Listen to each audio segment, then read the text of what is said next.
For most people, 55 is an age for looking back on a life well lived. But for this man, Sang-yun, there is only the battlefield. He leans on his massive sword, his body trembling with an exhaustion that goes bone deep. His armor is shattered, his spirit is worn, and every breath is a painful gasp for air. A single bead of sweat cuts a path through the grime on his face. He's an old man, still fighting a young man's war. Why is he even still here? His life has been a failure. His head snaps up. Out of the darkness, monstrous shapes begin to crawl, their menacing red eyes locking onto him. He's completely surrounded, but the beasts barely register. Why? Why was he a failure? He forces himself to his feet, glaring at the two dragon-like creatures circling him. With a bitter laugh, he mutters that they can't even let an old man catch his breath. This is it. This is the only recognition he's ever known. An endless tide of monsters, one after the other. His mind flashes back to the day his world ended. A grotesque, tentacled monster holds a woman high in the air, while on the ground below, a small boy watches, frozen in terror. That boy was him, an orphan who had finally found a home, a family, with his teacher and the other children. The woman in the monster's grip, his teacher, looks down at him. Through the blood and tears, she forces a pained smile, trying to be brave for him, telling him not to be scared. She begs him to run, but the word is cut short by a sickening, violent tear. The world dissolves into red, her face a silent scream. The woman who was like a mother to him was dragged away, screaming for a help that would never come, while he could only sit there, paralyzed and useless. And the other kids, the ones who were his brothers and sisters, a shadowy, monstrous hand descends upon another crying child, his screams echoing in the chaos. It all began with the collapse, a day when the sky itself was torn open. From that terrifying red rift, an apocalypse rained down. Monsters poured onto the earth, turning cities to rubble and humanity to food. In one catastrophic day, they took everything from him. The image is burned into his memory, a massive beast, its jaws wide, lunging to devour him. But in that last second, a figure appeared behind him, clad in brilliant, shining blue armor. They were a beacon of impossible hope in the darkness. A calm, gentle voice cut through the noise, asking the small, terrified boy if he was all right. Looking up, his tear-filled eyes reflected the hero's light. It wasn't a monster that had come for him, it was a savior. In a moment of pure despair, he had witnessed a miracle. That memory still fuels him. Even now, he swings his sword with explosive force, tearing through one of the beasts in a shower of gore. He was saved by a hero. And in that moment, he made a vow. He would become just like them. He would become strong enough to protect everyone. For the rest of his life, he gave it everything he had. He threw himself into one battle after another. A younger him grits his teeth as a goblin sinks its fangs into his shoulder, but he doesn't let go. He never backs down. So why, after all that pain, all that struggle, why does he still feel so damn weak? He lets out a roar of pure frustration, plunging his sword into another monster, the victory feeling hollow and meaningless. It doesn't matter how many thousands of them he's killed over the decades. When he looks at his reflection, all he sees is a tired, empty man. He hasn't grown at all. All that fighting was for nothing.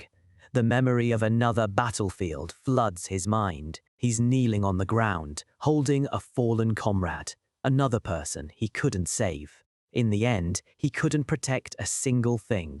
The image of him roaring in grief, surrounded by the bodies of his friends, is the only monument to his life's work.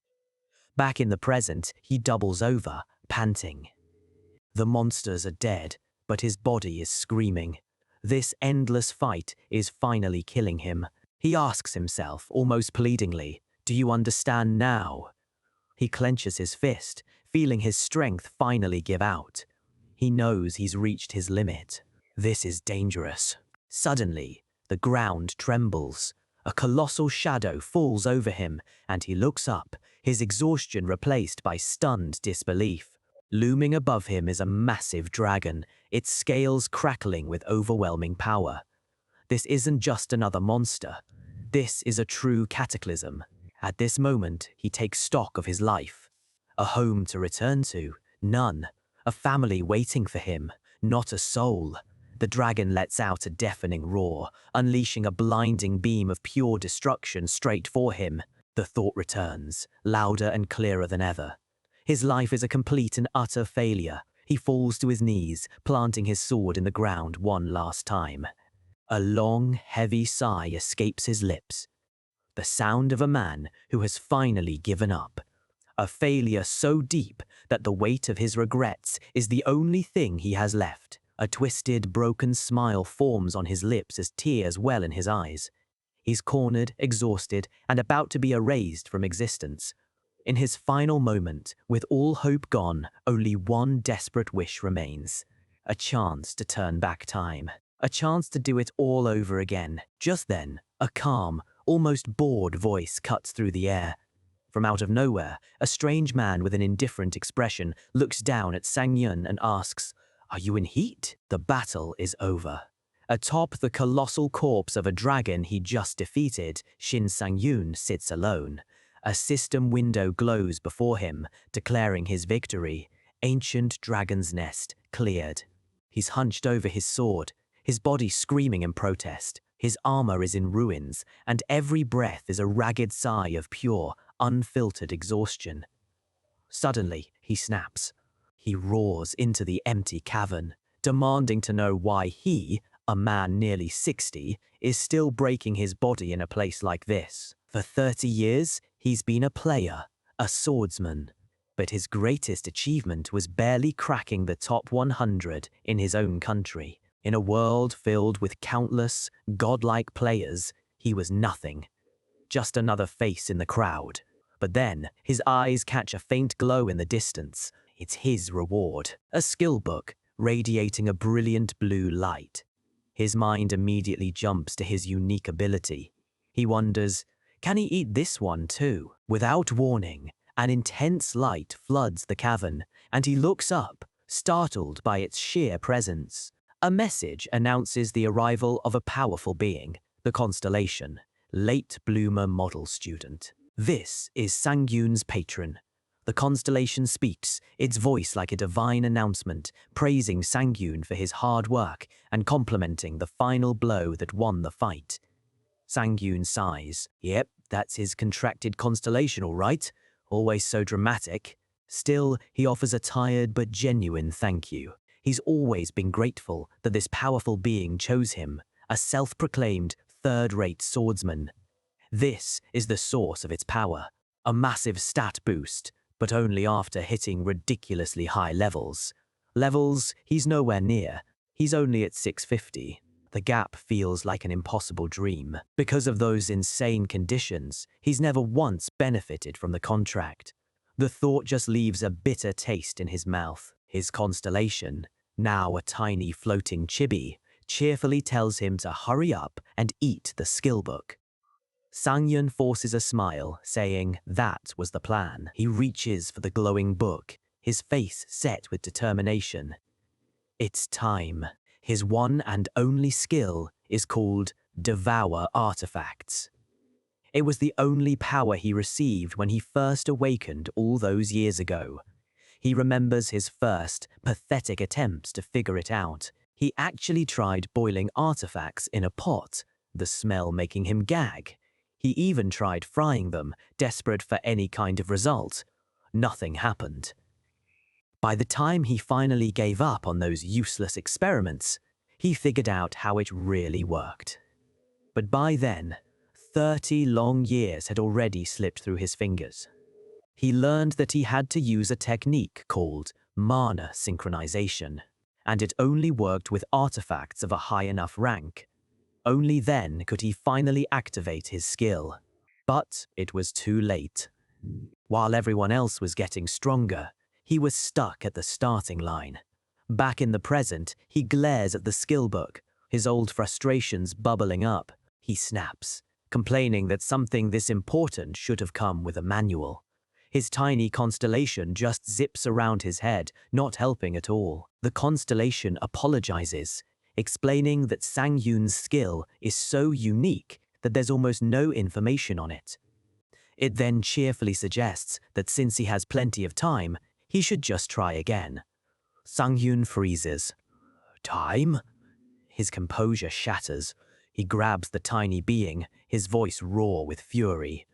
Time? He's almost 60. He rants, his voice cracking, that he's old enough to have a 30-year-old kid, maybe even grandkids. He reminds the celestial being that humans, unlike them, don't live forever. The constellation flinches and quickly apologizes. Sang-yoon lets go with a deep sigh. With a heavy heart, he admits the truth. His life is just one big pile of regrets. He could never forget the hero who saved him all those years ago. He tried so hard to become someone just like him. But now, he's just tired. He's too old. The fire that drove him for so long has burned out. And then he says it. The deepest wish of his heart. If only I were younger. As he says it, a faint, knowing smile plays on the constellation's lips. Sang-yoon finally makes up his mind. He's retiring. He tells the constellation to cancel their contract and find someone new. A swirl of purple energy begins to surround him. But the energy isn't his. It's coming from the constellation, now glowing with immense, world-bending power. Sang-yoon can only stare, confused. His body begins to dissolve into particles of light. That was the last memory of Shin Sang-yoon, the 55-year-old man. Floating in a cosmic void, the constellation begins to weave a miracle. It takes his life, his regrets, his experience, and uses his final, desperate wish to grant him a new beginning. Regression has started. This is a world of dungeons and gates. A reporter on the news explains that these are the new workplaces for humanity's awakened players. A sharp-looking CEO adds that dungeons are the training grounds where players grow strong. And gates, she explains, are portals to other dimensions, unexplored territories connected to their world. Watching this report is a young man with messy black hair, taking it all in. He turns from the TV, a wicked grin spreading across his face as he polishes a dagger. It's Sang-yoon, but not the weary old man. This is his 25-year-old self. So it's true. He thinks, I really did regress. It's been 4 days since he woke up here. He's gone back 30 years in time. He remembers passing out in the dragon's nest, and then waking up in this tiny studio apartment he lived in 3 decades ago. He wasn't in his broken, 55-year-old body anymore. He was 25 again, but with every single memory, every hard-won lesson from his past life still locked in his mind. No matter how he looks at it, there's only one answer. This had to be a miracle performed by his constellation. He still doesn't fully understand why, but that doesn't matter. With a smirk, he picks up his dagger. It's time to get to work. The weapon is Venemoth's dagger, a simple bronze tier artifact. He remembers getting it around this time in his first life. It's a low-rank weapon, but that's not what's important. What's important is that this time he knows its secret. A vibrant purple aura erupts from his hand as he channels mana into the blade. A system window pops up. But because his future knowledge counts as previous use, the rate is doubled. He grins, his eyes glowing. The rate is still low because he barely used it in his past life. But that's fine. All he needs is the hidden skill locked inside. As he begins the mana synchronization, his mind is pulled into the gap of unconsciousness, the strange mental space where he devours artifacts. He's always a little nervous coming here. You never know what kind of dish the artifact will turn into. Before him, a golden, steaming platter materializes from the darkness. The preparation is complete. It's a beautiful, sparkling rotisserie chicken, practically glowing. He breathes a sigh of relief. Thank God it's something normal. He still has nightmares about the time he had to eat something called a humid swamp centipede. With a predatory grin, he declares that this he can eat any time. He tears off a leg and takes a massive bite. The results are instant. He gains a permanent +2 to agility and unlocks the hidden skill, Demon Ish. As the power surges through him, the dagger in the real world crumbles to dust. Back in his room, he lets out a satisfied sigh. It's a shame about the dagger, but he has no use for such a weak weapon now. He got exactly what he came for. With a newfound confidence, he decides it's time to head out. At the entrance of dungeon number 85, a team led by a man named Yoon Daekyung prepares to enter a swirling blue gate. The leader of the non-combatant porters runs up to team leader Yoon, looking stressed. He reports that a newcomer named Shin Sang-yoon just dropped out of the porter team. Before he can finish, another player informs him that Sang-yoon has been moved to the main player team instead. The porter leader is stunned. A brand new awakened is joining the player team. Yoon smugly confirms it. The porter leader explodes, yelling that Sang-yoon only awakened a few days ago. He argues that Sang-yoon hasn't even finished the academy, and putting someone so green on the main team is just asking for trouble. Yoon cuts him off, grabbing him by the collar with a menacing glare. The porter leader immediately shrinks back, stammering an apology. Leaning in close, Yoon reminds him who's in charge of the party and the loot. The porter leader can only nod nervously. Give these porters an inch, and they think they run the place. His teammate is confused too, asking why he really let the newbie join. Yoon's cruel logic is simple. If someone has to die in the dungeon, let it be the new guy. Let him be an example, a spectacular failure that will put the grumbling porters back in their place. Besides, what can a level 1 rookie even do? At that exact moment, a cheerful voice calls out, "Hello, it's Sang-yoon." He strides forward with an unnervingly bright grin, announcing he's a player starting today. The other porters just stare at him with open contempt. Yoon and his teammate exchange a condescending smirk. Sang-yoon sees it all. He expected this, but he's a little surprised they're not even trying to hide it. Yoon plasters on a fake laugh and claps a heavy hand on Sang-yoon's shoulder, welcoming their newbie. But then, Yoon's eyes fall on the weapon on Sang-yoon's back. A longsword? Sang-yoon, playing the part of a clueless rookie, gives a cheesy grin. "Yep, I watched a lot of YouTube videos." Yoon pats his chest, patronizingly warning him that longswords are hard to use. Sang-yoon just promises to do his best. Yoon lets out another booming, fake laugh, saying he likes the kid's spirit. With that, he turns to the group and rallies them to start the raid. The team walks towards the shimmering blue portal. The other players are already trash-talking, making bets on who will get the most kills. Yoon watches Sang-yoon walk ahead, his friendly mask completely gone. His expression twists into pure disdain. YouTube? He thinks. Does this kid think a dungeon is a joke? He's just another arrogant punk who got a big head after awakening. Looks like he's got a death wish. This orc dungeon is notoriously tough for rookies. A place they call the Wailing Wall. Yoon smirks. This idiot is about to learn a very painful lesson, and then Yoon's world shatters. His own insult echoes in his head. Idiot. The dungeon floor is a carpet of mangled orc corpses.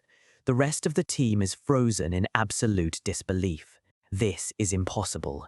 Yoon's mind can't even process it. Who is this guy? And in the center of the slaughter, his back to them all, stands Sang-yoon.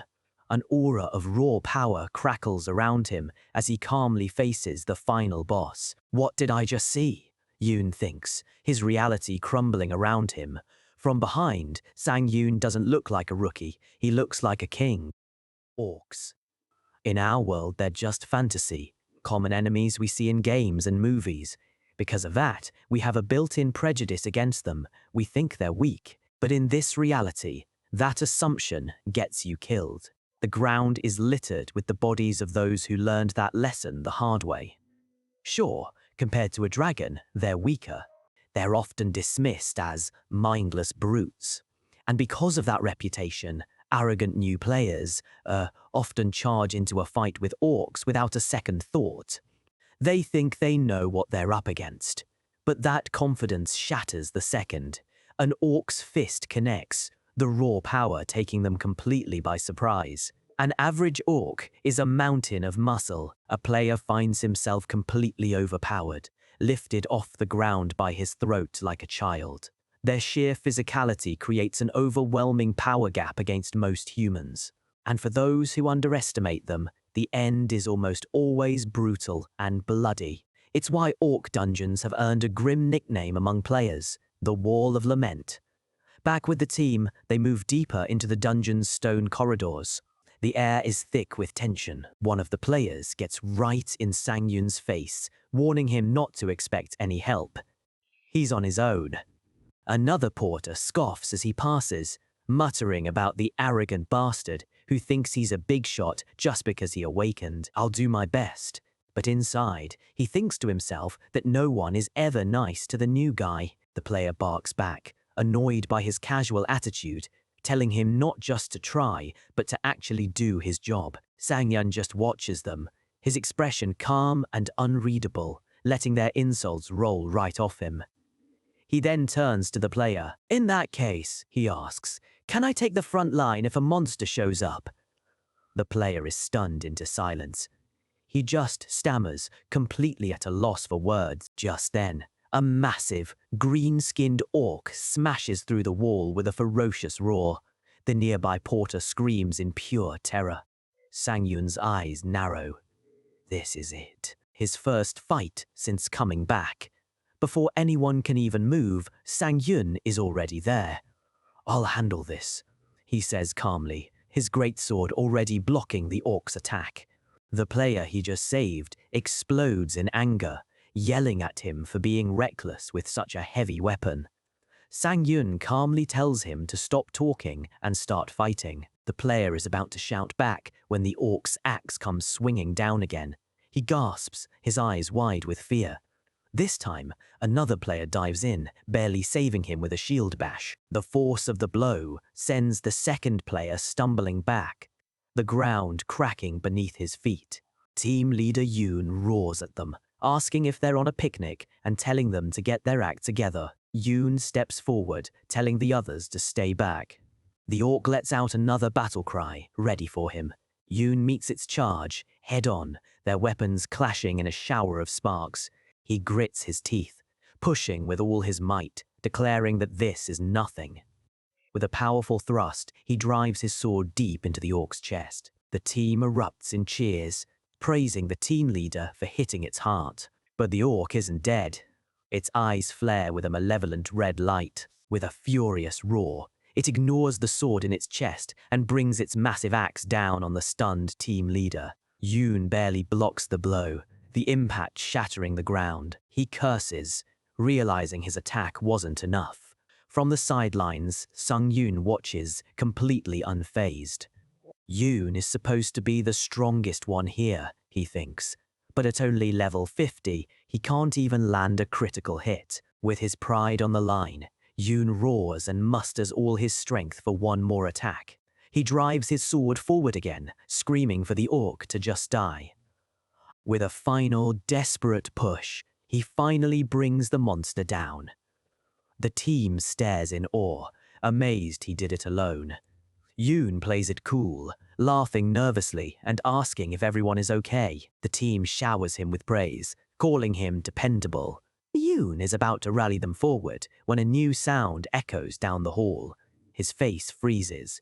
From the darkness ahead, a horde emerges. But these aren't regular orcs. Their skin is red, their eyes burn with a fierce intelligence. They are high orcs. The team panics. Not just high orcs, they're wearing armor. They cry out to their team leader, desperate. Yoon turns pale. Fall back, he stammers. He barely handled one regular orc. This is a death sentence. But before they can retreat, Sang-Yun steps forward. Mind if I give it a shot? He asks calmly. Everyone just stares at him, dumbfounded. What did he just say? They whisper in disbelief.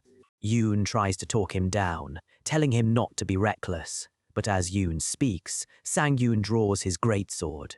It's not a clumsy heave. It's a single, fluid motion, impossibly fast. The team can only stare in shock. In the blink of an eye, a high orc has been cleaved in two. One of them stammers. What? What was that? He rests the massive sword on his shoulder, casually wondering if the slice was a little sloppy. Maybe it's because he's still level 1.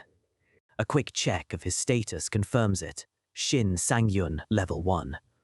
The other high orcs roar in fury, enraged at their fallen comrade. They charge, a wave of red muscle and steel. Sang-yun remains perfectly still. His level may be low, but he has 30 years of experience. With a grip born from a lifetime of war, he swings his greatsword in a wide, devastating arc, cutting through the horde like they're made of paper. The rest of the team is speechless. One of them shouts that this newcomer might actually kill them all. He's not even joking. Sang-yun lands gracefully after his final strike, flicking the blood from his blade. He turns to the last one standing. You're next. It's the armored orc, the mid-boss of this dungeon. It lets out a thunderous war cry, its eyes glowing with rage. Sang-yun easily dodges its massive hammer, the blow shattering the floor where he just stood.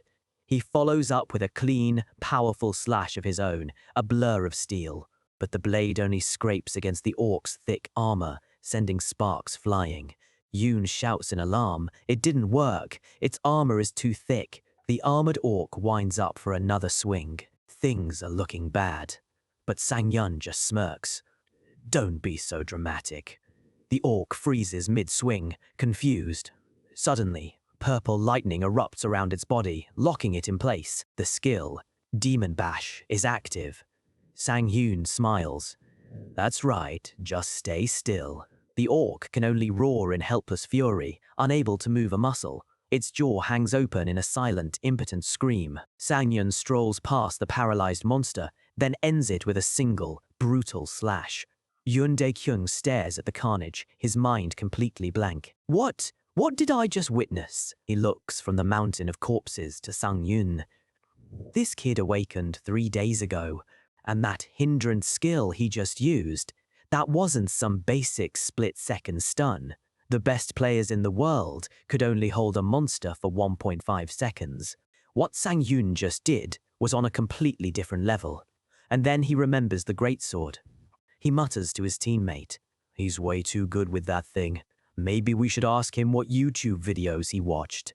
The reality crashes down on him, a powerful hindrance skill, used against an armored orc. But he just awakened. Where did he get a skill like that? Yoon wonders, just as Sang-yoon casually asks if that's all of them. A system window appears. Sang-yoon has leveled up and earned a new title, Fearless Immature Puppy. The title gives him a permanent +5 to his evasion. A nice little bonus. He pulls up his status menu, looking it over. The level up is whatever, but a +5 to evasion this early on is a fantastic start. He has 1 bonus stat point to spend, and he knows exactly where it's going. He learned this lesson the hard way in his past life. He puts the point into luck. It affects everything from skill success rates to, more importantly, artifact drop rates. In this new life, it's the most important stat there is. A notification confirms luck has increased. Yoon stares at him, stuttering. Are you, really, Shin Sang-yun? He finally asks, still unable to process what he saw. He demands to know about the skill. It was hindrance, right? Where did you get a skill like that? Sang-yoon just gives a vague, dismissive laugh. He can't exactly tell them he's a regressor from 30 years in the future, so he just says he got lucky when he awakened. Yoon explodes. Does that make any sense to you? He tells him to stop dodging the question. He looks at Sang-yoon's greatsword with suspicion. You didn't just get insanely lucky, and find a diamond rank artifact, did you? He asks, his voice dripping with disbelief and envy. Sang-yun just smiles and holds out the massive sword. Want to check? Yoon flinches, startled. He hesitantly inspects the sword. The description is plain, faded greatsword. An ordinary weapon with no special effects, Yoon is flabbergasted. What? It really is just a normal sword. He looks at Sangyin, the horrific realization dawning on him. Then, that skill really was yours. The team leader's face darkens. I've been running dungeons for 2 years, he growls.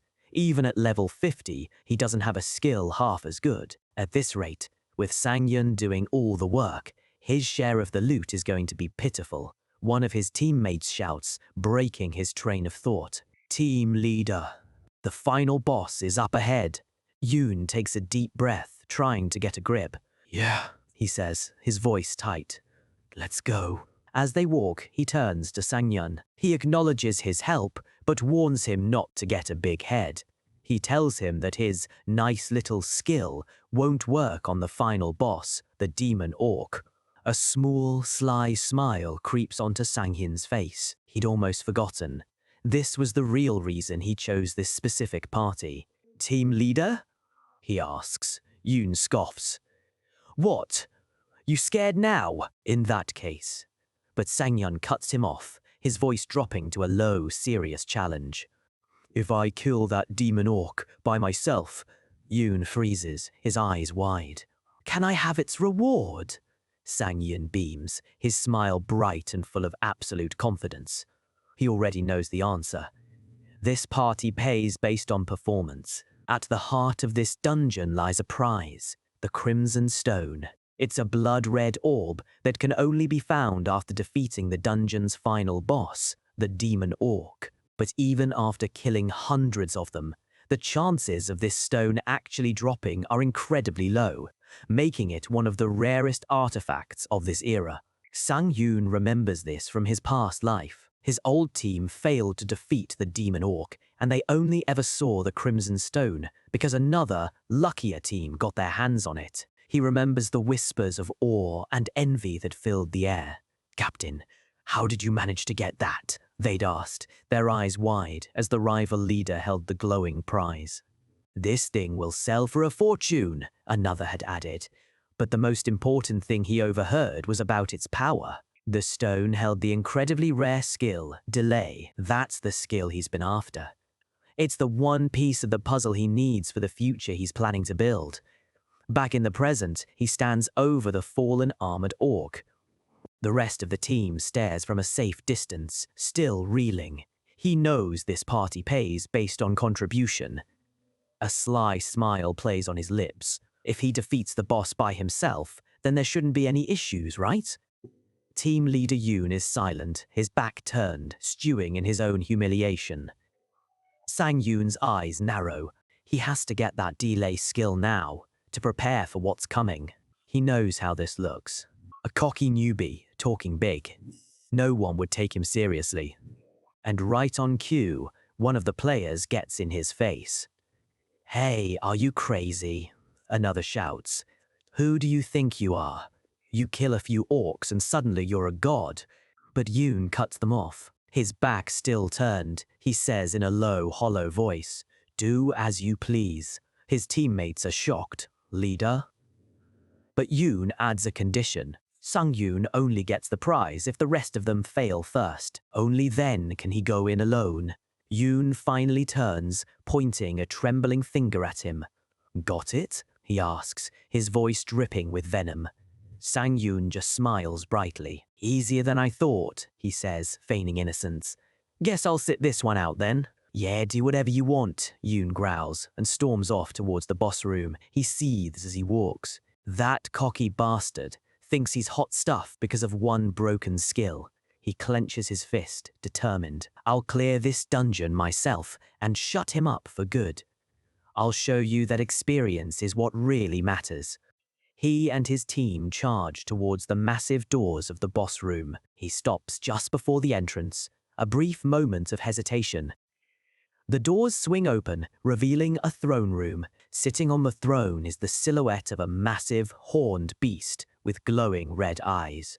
Flames erupt from torches along the walls, illuminating the chamber. The boss is revealed in its full glory. A massive, blue-skinned demon orc, blindfolded and bound in chains, with the glowing crimson stone embedded in its chest. Yoon regains his composure and orders his team to prepare. He tries to sound confident, telling them that despite its looks, he heard it's easy to beat if they just attack from behind. He smirks to himself. Sorry, Sang-yeon, you won't even get a chance to try. I'll take the lead, he roars, charging forward. But his charge is met with a blood-curdling scream of agony. The next thing Yoon knows, he's on his back, blood streaming from his eyes. Ha! Is all he can manage. He struggles to sit up, his armor battered. What happened? In the background, Sang-hyun stands watching, arms crossed, completely unimpressed. He lets out a disappointed sigh. He knew this would happen. Who just charges straight at the boss? This, he realizes, is exactly why they failed in his past life. The rest of the team is scattered, terrified. They cry out to their fallen leader, asking what to do. Yoon groans in pain, his team convinced they're all about to die. He wonders why this boss, and all the high orcs before, are so damn strong. He curses himself. I knew I shouldn't have trusted the information from the market. He finally gives up. All right, we're not beating this thing today. Retreat for now. A bright, cheerful aura suddenly surrounds Sang-yeon. Yoon stares, baffled and furious. You! What the hell is wrong with you? Ignoring him, Yoon shouts the retreat order again. As the team flees, Yoon stops beside Sang-yeon. He glares at him, his voice low and menacing. I warned you. Don't blame me when you die. Sang-yeon just lets out a quiet puff of air, a tiny, confident smirk on his face. Don't worry about me, he says, gripping his greatsword. He won't be dying today. He stands alone before the massive boss, perfectly calm. The demon orc roars and swings its massive axe, but Sang-yeon meets the blow head-on, sparks flying. He knows that in a pure contest of strength, he'd lose. However, with 30 years of combat experience, he parries another blow with perfect timing, the impact sending shockwaves through the room. The demon orc lets out a frustrated growl. The rest of the team, watching from a distance, hears the impossible sound. He deflected its axe? Yoon asks, his voice trembling. Sang-yeon shakes his hand. Ouch! Stings a little. He taunts the boss. Is that all you've got? The demon orc growls, the crimson stone in its chest glowing ominously. Sang-yeon's eyes lock onto it. It's been a while, crimson stone. The reason he's so obsessed with this artifact is because of what he can do by combining the delay skill with his own demon bash. With his unique skill, Devour Artifacts, he can merge the effects of different powers. A chibi version of him demonstrates, gleefully stun-locking a small orc over and over. The idea is simple. A skill that lets him stack the stun effect of Demon Bash. That would give him the legendary Infinite Stun. And with the set delay skill from this stone, it's not just possible, it's within his grasp. He goads the monster. What's wrong? Come on. The demon orc roars in fury. It swings wildly, but Sang-yeon is no longer just defending. Perfect, he says with a predatory grin. Its wild swings are leaving openings, and that lets me find your weak spots. He ducks under a swing and chips the axe head. Right as it's off balance, he activates his skill, Demon Bash. The purple lightning flashes, and the demon orc is stunned for 2 seconds. Yoon is aghast. That skill, it works on a middle boss? That's broken! Sang-yeon smirks at the frozen boss.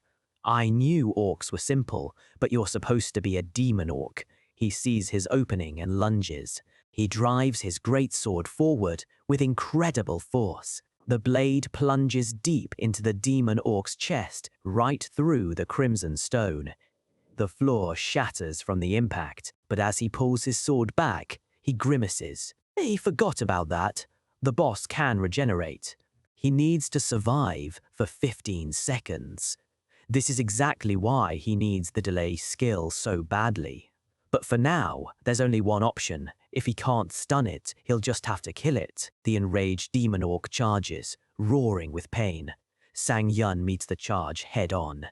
Simple enough, he declares, a flurry of blows echoing through the chamber. The team watches in horror. Leader, we have to go now. Even Sang-yun's broken skill isn't working anymore.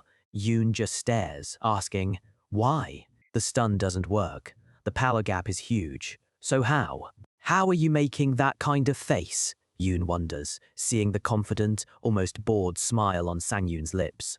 Is this really a newbie? Sang-yun has been in situations like this countless times. He knows exactly what to do. If he's too weak, he just has to focus everything on a single point. He stops trying to cut, and instead uses the enemy's own strength against it to pierce through. His eyes gleam with absolute focus. He positions his sword perfectly.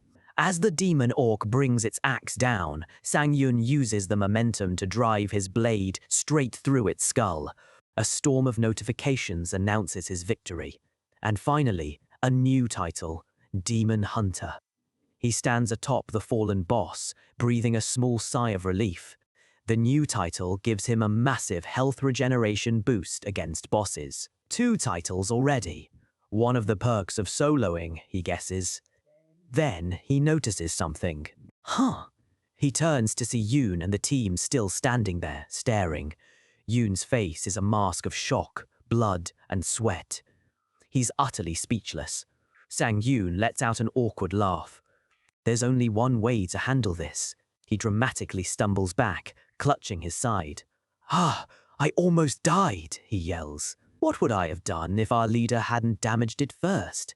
Yoon is confused for a second, then scoffs, trying to reclaim some pride. His eyes snap to Sang-yun. What are you? He asks, his voice a whisper. Sang-yun stands there, the act dropped. You're not that stupid, are you? He says, his voice cold. I'll give you a chance to keep your honor. As he speaks, the crimson stone floats out from the corpse and hovers in front of Yoon. Yoon understands. Give him the reward and save face. He clenches his jaw. It's my complete defeat. Prepare for the final one. The team, shaken but obedient, snaps to attention. As they march away, they whisper amongst themselves, still in disbelief. Once they're gone, Sang-yun is alone. A wide, satisfied grin spreads across his face. Now then, the audience is gone. He turns to the glowing crimson stone. Let's see what you've got. Sang-yun enters the void once more. His prize, the crimson stone, manifests before him as a steaming bowl of Master Chef's cold noodles. He smiles, a classic dish beautifully prepared. It feels like things are finally starting to go his way. He lifts a perfect bite, ready to absorb the artifact's power. The system announces the absorption of the crimson stone is in progress. Thanks to its silver rank, his strength and health each get a permanent +2 boost. But more importantly, a new skill icon appears, a shattered hourglass. With the delay effect, he can now fuse its properties with his other skills. He feels a surge of nervous excitement. This is the moment he's been working towards. With a focused whisper, he issues the command, bind to Demon Bash. If he uses Demon Bash again, before the first stun wears off, the stun is guaranteed to extend. It has diminishing returns, but he can chain the effect multiple times. He stares at the notification, his mind racing. A guaranteed 4-second stun. He'd only theorized it was possible, but seeing it work for real, his ultimate combo is now a reality. Just then, a voice calls out, It's Yoon Dae-kyung. Can we talk? Yoon stands before him, looking much more humble. He gestures towards the final boss room and asks if Sang-yun wants to join them. Sang-yun's answer is short and to the point. No. Yoon just smiles, accepting it. He admits he had to ask. Then he extends a hand. Let's work together, Shin Sang-yun. Sang-yun shakes it, but reminds him that his conditions still stand. Yoon just laughs and agrees. Yoon turns to the party, announcing they're ready to enter the final boss room. The team gathers for the final fight. The blonde player gives Sangyun a dirty look, muttering for everyone to keep their guard up. Sangyun notices the glare but says nothing. Yoon tries to rally the team with false bravado, promising drinks after this. Sangyun thinks to himself, he definitely just glared at me. The team enters the final boss room. From the shadows, a monstrous growl echoes.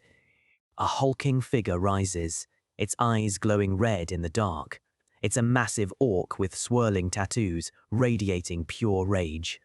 The final boss, the orc berserker. The team looks on, terrified. Yoon clears his throat, turning to Sangyun. I'll go in first, just stick with me. But Sangyun is already moving past him. Yoon starts to protest, but Sangyun is already assessing the enemy. He knows from his past life the berserkers are actually easier to stun than demon orcs. If he keeps his cool, this should be no problem. The berserker roars and charges. As Sangyun moves to intercept, he thinks about Yoon's words. Stick with me? He's never had that kind of confidence. When he was young, he was just scared. A memory flashes of his younger self as a porter, cowering in fear. And when he grew old, he just struggled to survive, pathetically begging for a spot in parties, only to be rejected. I have to change. He needs to change his weak past and his future. To do that, he needs to show them. He needs to prove to everyone here his overwhelming power.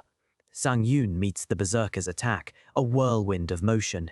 He activates his newly upgraded skill. He'll be stunned for 4 seconds.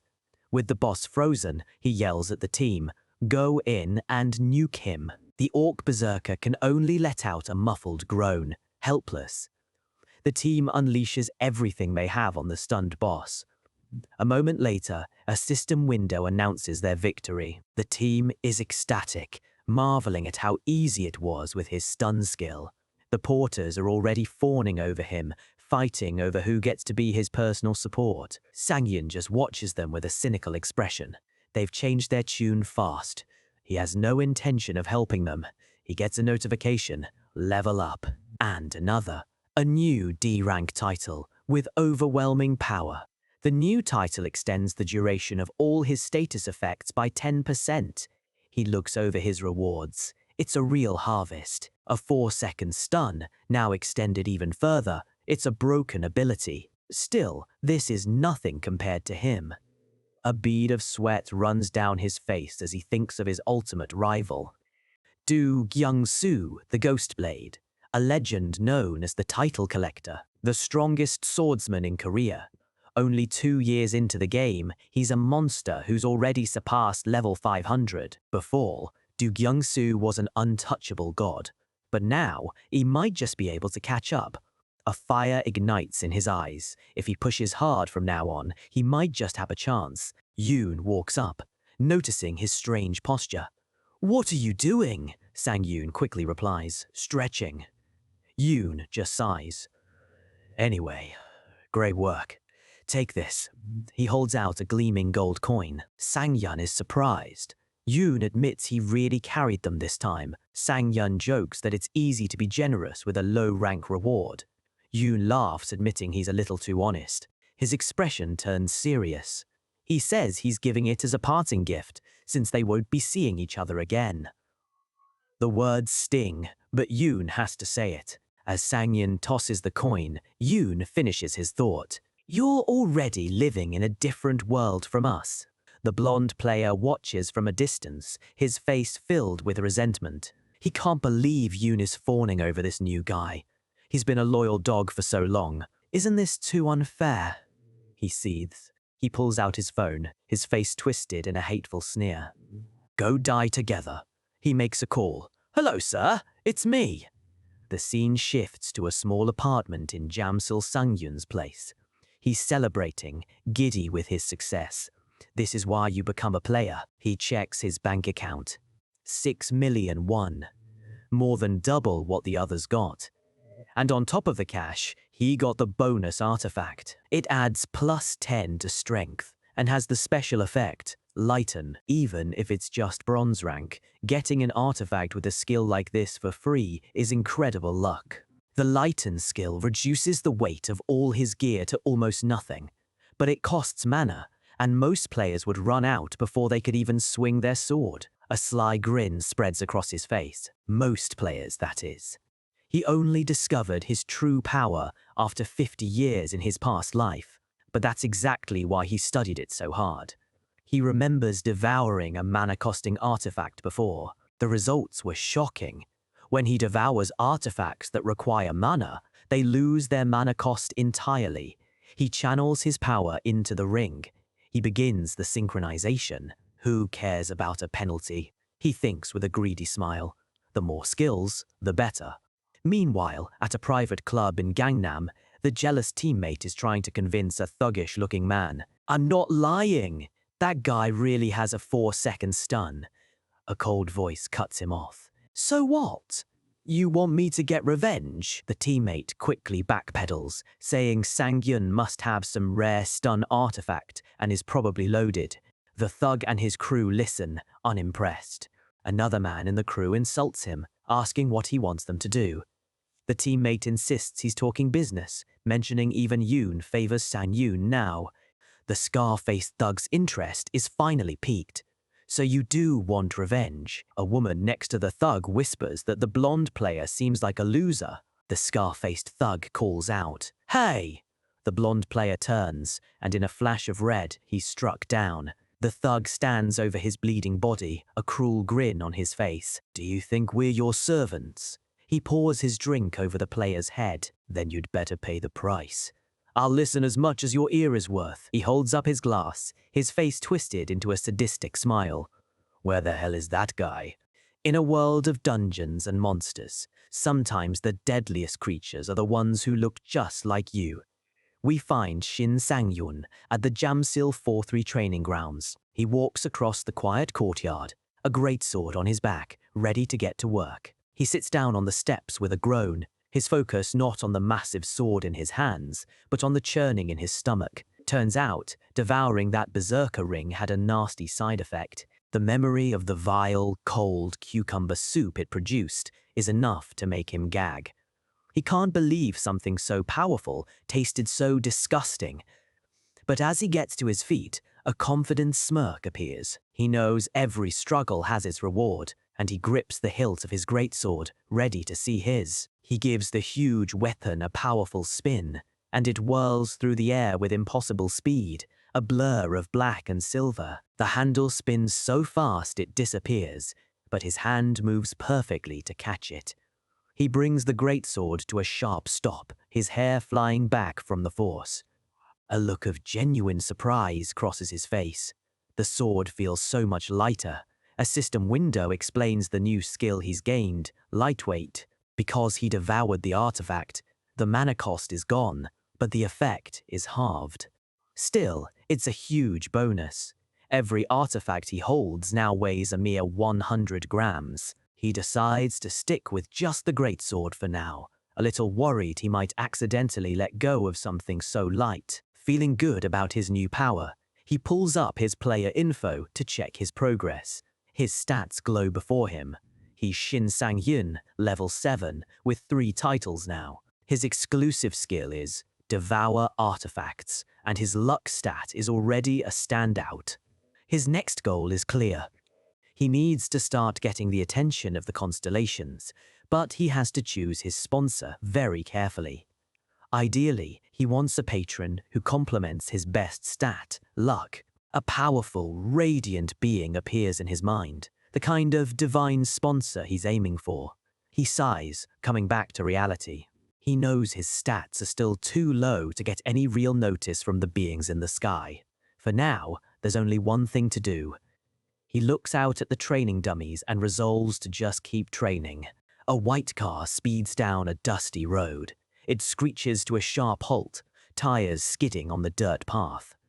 Sang-yun stumbles out, his face pale and exhausted. He mutters that he thought he was going to die. He stretches his aching back.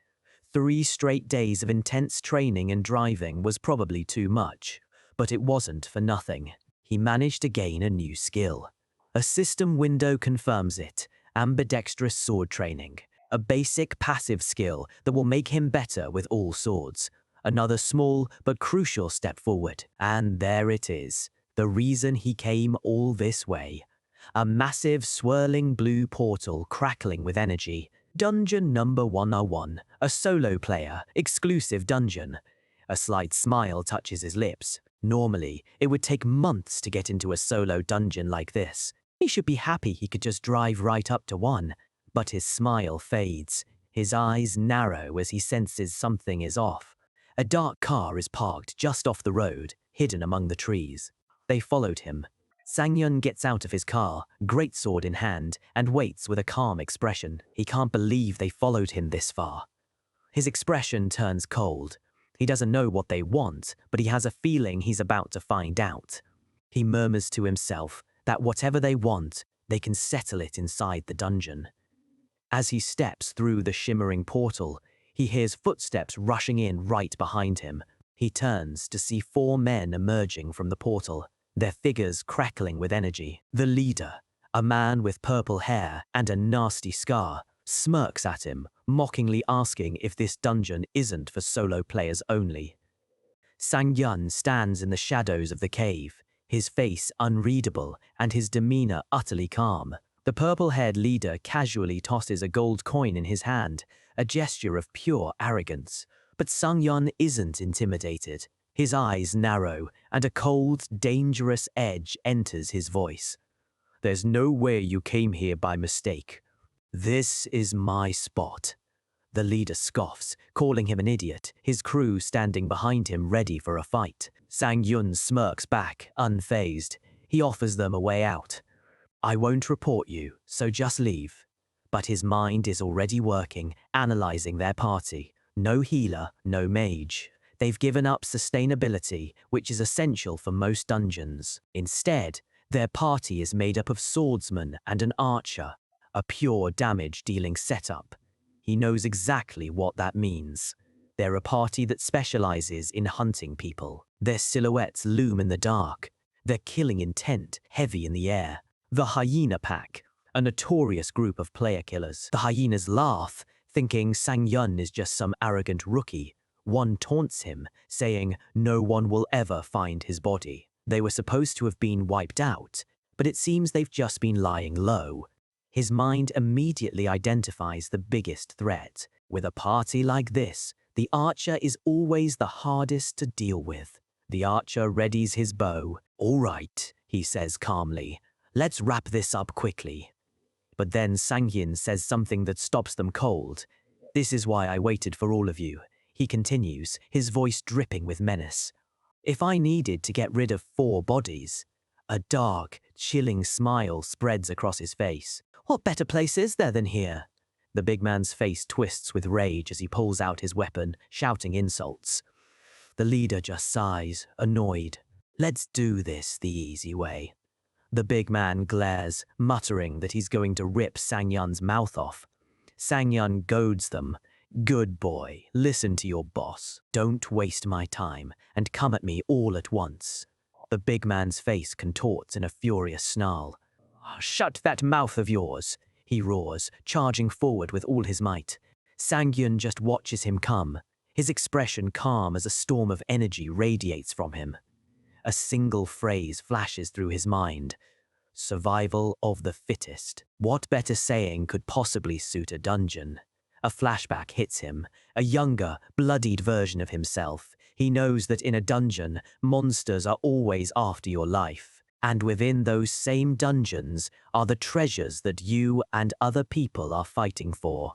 He remembers kneeling in defeat, his sword broken. He remembers the feeling of dying, blood spilling from his lips. Your life is always on the line. You die if you are weak. There are no rules or laws inside a dungeon. That is why you have to kill if you want to live. That harsh reality from his past life still applies now. He drives his sword into the ground, the bodies of his enemies lying around him. As a result, everything that happens here is just self-defense. He looks up, his eyes burning with cold intensity. "What are you doing? Come at me." He explodes into motion, a blur of speed as he rushes past the swordsman, heading straight for the biggest threat. The leader shouts in a panic, "Keep your distance! Cover us!" The archer scrambles to obey, his face a mask of shock. He killed Sangho. Even if Sangho was an idiot, he was level 100. And their target just awakened. It doesn't make any sense, but Sangyun is already on him, spinning his greatsword in a defensive whirlwind. "Hey, where do you think you're going?" The archer fires a volley of arrows in a desperate attempt to stop him, screaming, "You monster!"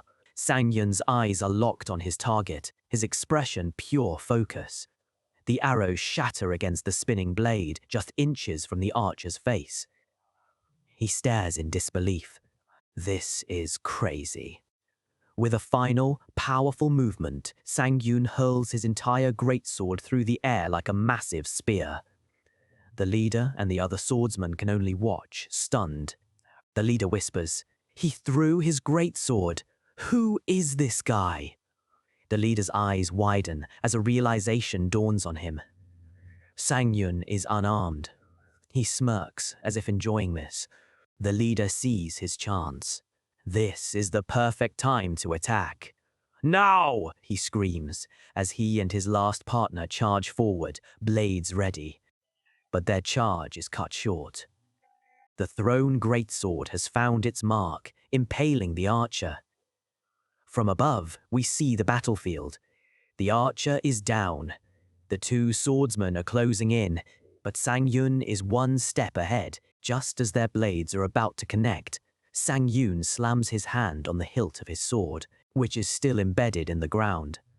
"Just die!" they scream, their swords slicing through empty air. Their blades clash against each other as they miss their target completely. The orange-haired swordsman, Hunte, stares in utter shock. What? Using the sword as a pivot, Sangyun has vaulted into the air, flipping over their heads. "That was close," he says casually. The two remaining hyenas look up at him, their faces filled with terror. The leader can only say, "You're insane." Before they can react, he grabs Hunte by the hair. The leader, not understanding, asks what he's doing. The leader, seeing an opening, swings his own sword, but Sangyun yanks Hunte back, using him as a human shield. The leader's blade slices deep into his own teammate's back. The leader can only watch in horror as his attack hits his own man. Sangyun shoves the mortally wounded Hunte aside and looks at the last man standing. "Now that I think about it, you're all organ dealers, right?" He continues his assault. "There's no way you're working together based on trust. Your goal was awakening mana stones through organ transplants, wasn't it?" The leader just smirks, defeated. He chuckles darkly. "I've seen a lot of things. What difference does it make, if you know now?" He sneers, launching one final desperate attack. His blade flashes, aiming for Sangyun's head. "You bastard!" he screams, putting all his strength into the blow. But Sangyun just smiles. "Well, I was just asking." A pink aura flares around him as a skill window appears. Skill Demon Bash. The leader's sword is enveloped in a purple glow, and his body freezes. Sangyun remarks casually, "I was worried you'd bore me to death." A system message appears. Player has been stunned for 4.4 seconds. The leader's eyes are wide with panic. "What? I'm stunned." "Pow," he thinks back. He only took a few small cuts. He can't believe it. No way. A broken skill like that exists. Sangyun, now surrounded by a menacing aura, simply says, "It's over." The leader doesn't understand. Absolute terror grips him. "I'm going to die like this?" No way. His past flashes before his eyes. A voice in his head declares, "I'm always the one who kills." He remembers his old crew. He remembers telling a younger teammate, "With you, we can do anything." The young man had smiled back, full of trust. "I believe in you." Then he remembers betraying him, the look of shock on his face as he screamed, "Why?" The boy, bleeding on the ground, begging for his life, and him, standing over him with a bloodied weapon. He was always the predator. Now, facing Sangyun, he asks the same question his victim once did. Why? Sangyun looks at him without pity. Haven't you experienced this before? He looms over him, his own sword ready. Are you scared? Now that it's your turn, the battle is over. Sangyun kneels, wiping the blood from his greatsword. He sighs, admitting he shouldn't get used to this. He looks up, a little worried. I guess there's no chance I can become a constellation now. He pauses, then shrugs it off with a deadpan look. Wait, but that was self-defense. Whatever. He gets up, looking at the spoils of his victory. The bodies have vanished, leaving a pile of glittering artifacts. A system message confirms his reward. Swords, a bow, a quiver. A small mountain of valuable equipment glows with magical light. Sangyun looks at the loot, a hint of a smile returning to his face. I guess this means this is all mine, right? With the trash taken out, Sangyun stretches, a look of grim satisfaction on his face. The dirty work is done. He pulls up his status, and the results are staggering. He's level 10 now, but the real prize is the huge stat boost from devouring all 8 artifacts. His strength has shot up by 24 points, his dexterity by 16. His power is skyrocketing. Looking over his new stats, he admits he would have preferred to avoid that whole fight. But based on the results, it was absolutely worth it. A small smile plays on his lips as he jokes to himself that he's glad eating artifacts doesn't make him fat. A shiver of excitement runs down his spine. Just based on his stats, he's as strong as a level 50 player. His growth rate is insane, and it's only been a few days since he came back. And there's one more thing. He reaches into his coat pocket. He pulls out a gold ring, which glimmers with a faint magical light. It was part of the loot from the hyenas. A system window details its properties. A recovery ring, a silver-grade artifact that can instantly cleanse any status abnormality. He holds the ring, a new, unsettling thought dawning on him. The big guy who charged at him first, that guy had this. A cold sweat breaks out on his brow. He realizes if he had just blindly trusted his stun skill, the guy could have instantly cleansed it, and the whole fight could have gone sideways. He lets out a shaky breath. He needs to be more careful. With that lesson learned, he begins devouring the ring. As the synchronization starts, the scene shifts deeper into the dungeon. He's now on the dungeon's internal access road. Up ahead, a group of goblins patrol the railway tracks. One of the goblins stops, letting out a questioning growl as it senses something. The goblins turn to see Sangyun standing at the end of the tunnel, his greatsword ready. He takes a deep breath and steps forward, but he's doing something strange. He's tying a blindfold over his eyes. He remembers something from his past life. The requirement to get the Lucky Day title, it was completely absurd. His vision is now gone. He knows this is crazy, but he has to do it. The title required killing 500 monsters with his eyes closed. The goblins are utterly confused by this human's bizarre behavior. One of the larger goblins bares its sharp teeth, deciding this human is an easy meal. Sangyun stands perfectly still, a calm smile on his face. He taunts them. So when are you going to attack? A goblin lets out a high-pitched screeching laugh as it prepares to charge. Though his eyes are covered, he can feel their presence. He readies his stance, his senses on high alert. He tells himself to sense the airflow and listen carefully, clearing his mind to focus on the world around him. He enters a state of pure concentration, the world dissolving into a sea of dark energy, with ripples spreading from his feet. He can see the world through sound and vibration, every footstep a ripple in the darkness. He feels them coming, their movements perfectly clear in his mind's eye.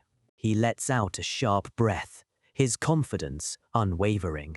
I got this. In a breathtaking display of skill, Sangyun moves like a whirlwind, his blade a blur as he cuts down every goblin that comes near. He stands in the center of the carnage, surrounded by a rain of blood and falling bodies.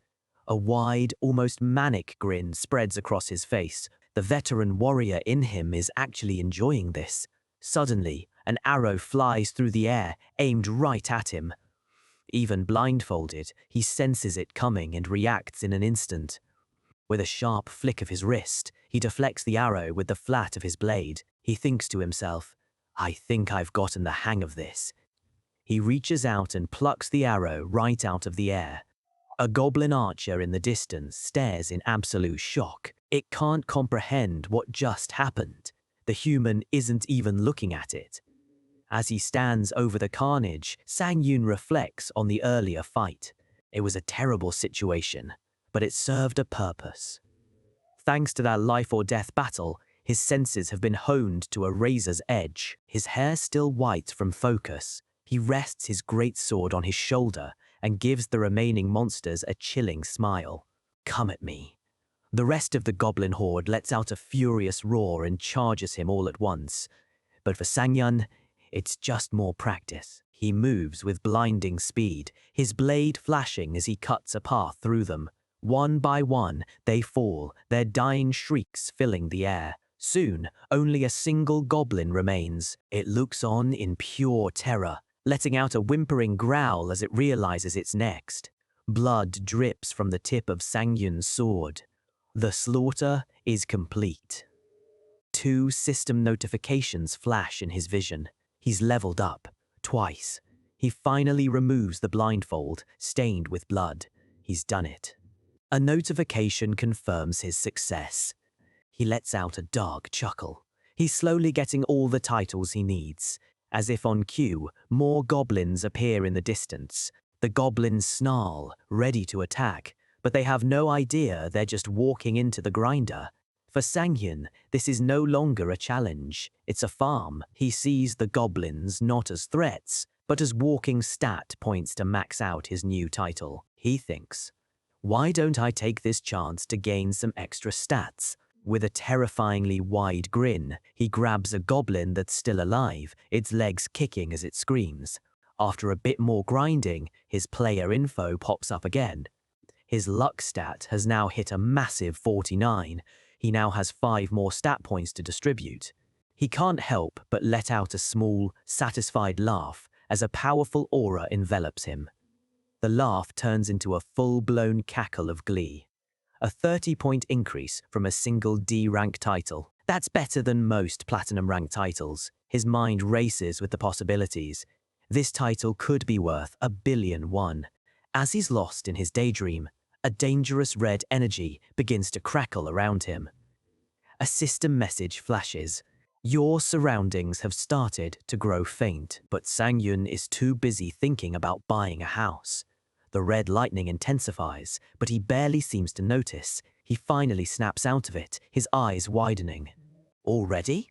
A bead of sweat rolls down his face. He knows exactly what this means. His incredible feat has attracted attention from the higher powers. A massive system window appears before him, its purple text glowing. 3 constellations have come for you. The first offer comes from the cleaner of a fallen dimension, who wants to make others unlucky, a sinister proposition. The second is from the pilgrim of grand space, who is intrigued by his mysterious nature. This one has likely sensed he's a regressor, but it's the third offer that makes him freeze. 3 divine figures appear, a terrifying insectoid being, a cloaked figure, and a beautiful, radiant goddess reaching her hand out to him. The message is clear. The goddess of luck is delighted by your existence. This is the one he was waiting for. 3 divine beings have entered the dungeon, their immense presence warping the space around them. Sang-yoon stands before them, a lone mortal facing the gods who will decide his fate. He grins, a smear of blood still on his cheek. "That was quick," he says with a cocky bravado. 3 of them? How was the little show I put on? But as the goddess of luck floats closer, her ethereal beauty and overwhelming power hit him like a physical force, and his bravado vanishes. A nervous sweat breaks out on his face. He wonders if he was a bit too cocky. He's never experienced anything like this, not even in his past life. The goddess of luck smiles warmly. A message appears. Goddess of luck, is interested in you. Sang-yun is taken aback, not expecting such a direct reaction. She tells him she's intrigued, as she's never seen a lucky swordsman before. Sang-yun plays along, laughing nervously. Oh, my luck? Yeah, I've been told I'm pretty lucky. He breathes a sigh of relief. All three constellations are interested. He decides to take his time and carefully check out each offer. First up, the cleaner of a fallen dimension. Sang-yun recognizes this being, a common patron for assassins. He figures it must be interested because he slaughtered all those goblins so quickly. Next, a message from the Pilgrim of Grand Space, stating it's curious about his true intentions. He's pretty sure the Pilgrim only appears to players who could become a saint, which is the complete opposite of what he's been doing. If that's the case, he wonders if the Pilgrim is only here because the Goddess of Luck showed up. He's heard she's popular, even among other constellations. It seems her presence alone draws a crowd. The Goddess of Luck's eyes seem to sparkle, as if she knows exactly what's going on. A new message from her appears. She claims that she doesn't have any exclusive desires. Sang-yun stands there, stunned. The offer is unbelievable. She promises that even if he chooses a different constellation now, he can still contract with her later. Really? A bead of sweat rolls down his face. He'd almost forgotten what an incredible advantage this is. He remembers a legendary player from his past life, an archer who could hit a target even when shooting into empty space. Hashimoto Yuki, the Archer of Miracles. With the blessings of the world, he never ran out of arrows and was hailed as the greatest archer. Given his destructive power, some people thought his stories were just exaggerations. But, in reality, it was all thanks to his 2 constellation contracts. And the one who made it all possible for him was the Goddess of Luck. Sang-yun laughs to himself. If 3 gods like this show up, he has to think carefully. The other 2 deities seem confused by his reaction. The 3 constellations bicker amongst themselves, urging him to decide his fate. He knows without a doubt that the Goddess of Luck is an amazing patron. But if this is his only chance to get a sponsor, this decision will decide his entire future as a player. He flashes back to his first life. After his first 10 years as a player, he was just a weary, mid-level warrior, kneeling in exhaustion. Only one constellation reached out to him back then, the late bloomer model student. He remembers the moment it happened, a figure descending from a blue portal, reaching out a hand. Its appearance was like a ray of saving grace. He was so delighted. He thought his miserable life was finally turning around. However, nothing changed. He grew old and weary, and nothing happened until he was 55. That's right. He never knew how much help a constellation could actually be. It was all because of the ridiculous requirements of the late bloomer.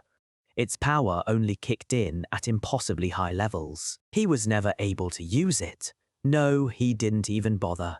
It was completely out of reach. But in the end, he was able to regress thanks to that same constellation. For that, he should be grateful. But that also means he has to be careful. He can't assume he'll regress again. This is his one and only shot. He weighs his options. The Pilgrim offers holy powers. The Cleaner offers pure destruction. And then there's the Goddess of Luck, Luck. The one stat that defined his new beginning. He stands before a brilliant light, his mind made up. He takes a breath. His finger moves towards a holographic screen, pressing the glowing ACCEPT beater. A system message confirms his choice in bright, golden letters. You have signed a contract with the Goddess of Luck. A wave of divine energy washes over him as the contract is finalized.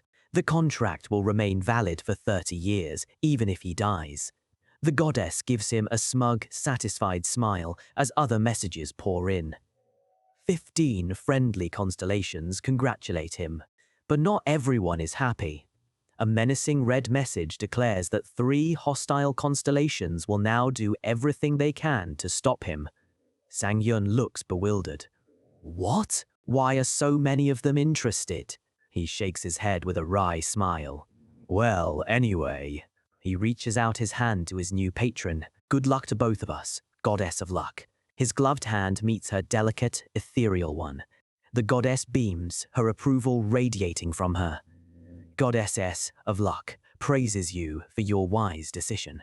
He turns away, a smirk on his face as he looks at his new status. Now then, why don't we? A system window interrupts him, displaying the terms of their deal.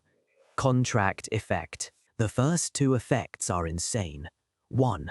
All attacks will be critical hits. 2. Unique or higher rank artifacts will automatically unlock their hidden effects. And the third is just as broken. A 100% chance to get an artifact from bosses. Sangyun's jaw drops. The goddess of luck, now a tiny chibi fairy, floats beside him. He shouts in disbelief. Aren't all of these really broken skills? But there's more. A fourth effect. If he invests level up points into luck, he'll get 2 points for the price of 1, retroactively. 100% critical chance and a guaranteed artifact drop. He's completely flabbergasted. The little goddess floats by, telling him this is all thanks to his hard work. She turns to the other 2 lingering constellations and asks what he wants to do with their offers. He waves a dismissive hand. That's fine. The 2 of you can leave now. The 2 spurned deities react with shock and anger. The pilgrim says he will wait. But the cleaner vows to try and cut off his head. Sangyun sweats nervously as his new goddess giggles, happy to have him all to herself. Sangyun knows that with her effects, he won't have to worry about the near future. He tells himself to calm down. There's bound to be an even better chance later. His path is set. He's finally arrived at Dungeon Number 1's final boss room. A tattered red banner with a skull hangs ominously at the entrance. Inside, he immediately clashes with the boss. A massive, red-haired goblin warrior. The little goddess watches with a worried expression as the fight begins. Sangyun easily parries the boss's attack, a look of disappointment on his face. This is all you've got as a final boss? Do better. He meets the boss's attack head-on, their swords clashing. The goblin lord shrieks, surprised by the human's strength. They exchange a flurry of blows, the sounds of their battle echoing through the chamber. The goblin lord lets out a guttural cry as its eyes begin to glow red. A wave of red energy washes over Sangyun. A system message appears. The goblin lord has inflicted you with overwhelm. A crazed, excited grin spreads across Sangyun's face. It's finally here. Overwhelm. Although it's not as deadly as a stun, the boss's eyes glow brighter as it focuses its power. It's a nasty debuff that forcibly reduces a target's will to fight. Sangyun just grits his teeth and whispers a single word. Recovery. He knows the skill has clear limitations. It can't completely stop the target from moving. He figures it could be useful for weaker mobs, but against him, it's useless. A system message confirms what he already knew. Recovery has been activated. A blue and purple aura surrounds him as the debuff is purged. Now, he says with a grin, it's time to test my luck. The system confirms, D to recovery, overwhelm has been deactivated. The goblin lord lets out a panicked shriek, realizing its ultimate move has failed. Sangyun simply scoffs at the boss. Did you really think that would work? He activates his own skill. The goblin lord is instantly stunned for 2 seconds. That's all he needs. He unleashes a flurry of attacks, each a critical hit, tearing into the helpless boss. Then he stuns it for 2 seconds again. But this time, something else happens. The first effect of Delay activates, extending the stun by another 2 seconds. The goblin lord is completely locked down. It can't even move as Sangyun continues his relentless assault, and it gets worse for the boss. The second effect of Delay has a 90% chance of activating, and the stun is extended yet again. Sangyun's eyes widen with manic delight. Whoa, the second time worked too? The goblin lord can only watch in absolute terror as its life is whittled away. With the Goblin Lord stun-locked and helpless, the fight is just an execution. Sang-yoon's blade moves with brutal efficiency, slicing into the boss again and again. Finally, with one last, powerful strike, the Goblin Lord collapses. Sang-yoon stands victorious, splattered with blood. The boss's body falls to the ground amidst a pile of bones, its reign of greed over. A system window flashes, congratulating him. He has successfully cleared the dungeon. He levels up again, a wave of energy washing over him as he lets out a long, weary sigh. And that's not all. For clearing the dungeon solo without taking a hit, he's obtained another D-rank title, Don't Touch Me. He falls to his knees in exhaustion, but a triumphant shout rips from his throat. It's finally over. The new title is another fantastic prize. It gives him +30 to luck and +10 to evasion, and even lets him strengthen an existing skill. He leans on his sword, trying to catch his breath. First, the player killers, and now this. He wonders if he's pushing his young body too hard. His tiny goddess floats in front of him, saying he must have good luck to accomplish all this. Sang-yoon raises an eyebrow. Most people would just call it skill. The goddess quickly agrees that having good luck is a skill, and she's glad to support him. Sang-yoon just smirks at how quickly she changed her tune. She takes all the credit. Sang-yoon ignores her and pulls up his status window, deciding to level up his luck first. As he allocates his points, his eyes go wide. My luck stat is already over 100. He knows this is a major milestone. Any stat over 100 gets a 10% bonus to its effects. His evasion stat increases his evasion rate, and his now massive luck stat will increase his artifact drop rates even further. And speak of the devil, the Goblin Lord's guaranteed drop materializes before him. It's a heavy-looking shield. It's the Shield of Kudnis, a silver-grade artifact. It provides a +20 defense boost and has a special effect called Sacrifice. He looks over at his goddess. It doesn't matter though, since I already get a guaranteed drop thanks to you. He reaches out to touch the shield. If that's the case, he wonders if increasing his luck will also increase the rank of the artifacts that drop. As he begins devouring the shield, the little goddess flies over and hugs his cheek. A powerful surge of energy flows into him. Sang-yoon sighs. He can already tell she's going to be way more bothersome than his old silent constellation. We cut to the quest area near Jamsil Station, a massive modern building bustling with players. A staff member with tired eyes looks at Sang-hyun and says one simple word, no. Sang-hyun tries to reason with her. I understand, but I have my reasons. She pleads with him. I'm sorry, but can't you just rethink this? She's clearly stressed. He tries to explain, telling her she doesn't understand how many dead bodies he saw today. He grits his teeth, his voice filled with a desperate urgency. I can't let this stop me. We flash back 2 hours ago with Sang-hyun driving on the expressway. He was eating a simple meal in his car. He was worried about devouring a shield, a goblin used, but he's glad he only got rice and kimchi out of it. Suddenly, his car starts shaking violently. The dashboard lights up with a dozen warning lights. What's going on? He shouts in a panic. He sighs in defeat as the car sputters. He needs a new car, but the car is just one of his problems. He also needs to move out of his current place soon. Being at a low level, he's a target for crime. He can't keep living in fear. It would be safer to live in a player town with constant surveillance.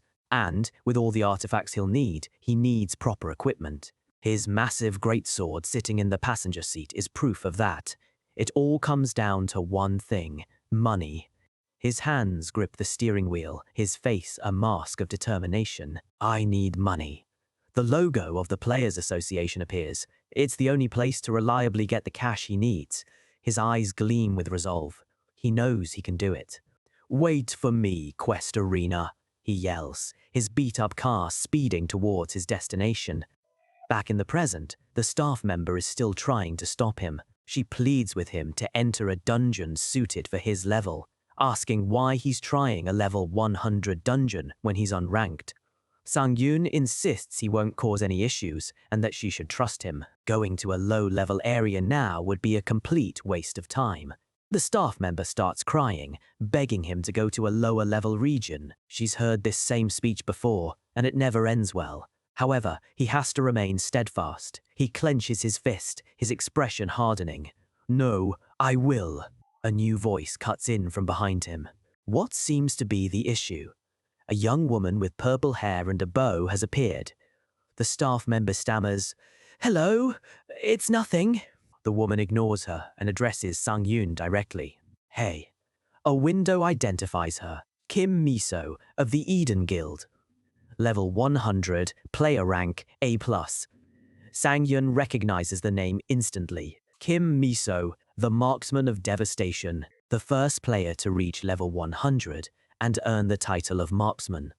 But what makes her truly stand out is that she is the daughter of Shinsung Biotechnics' president. What this means is Kim Miso, along with Shin Taeyori, the shadow assassin, and Cho Jinho, one of the nation's greatest swordsmen, are all members of the same guild, and Shinsung Biotechnics is the majority shareholder of that very guild.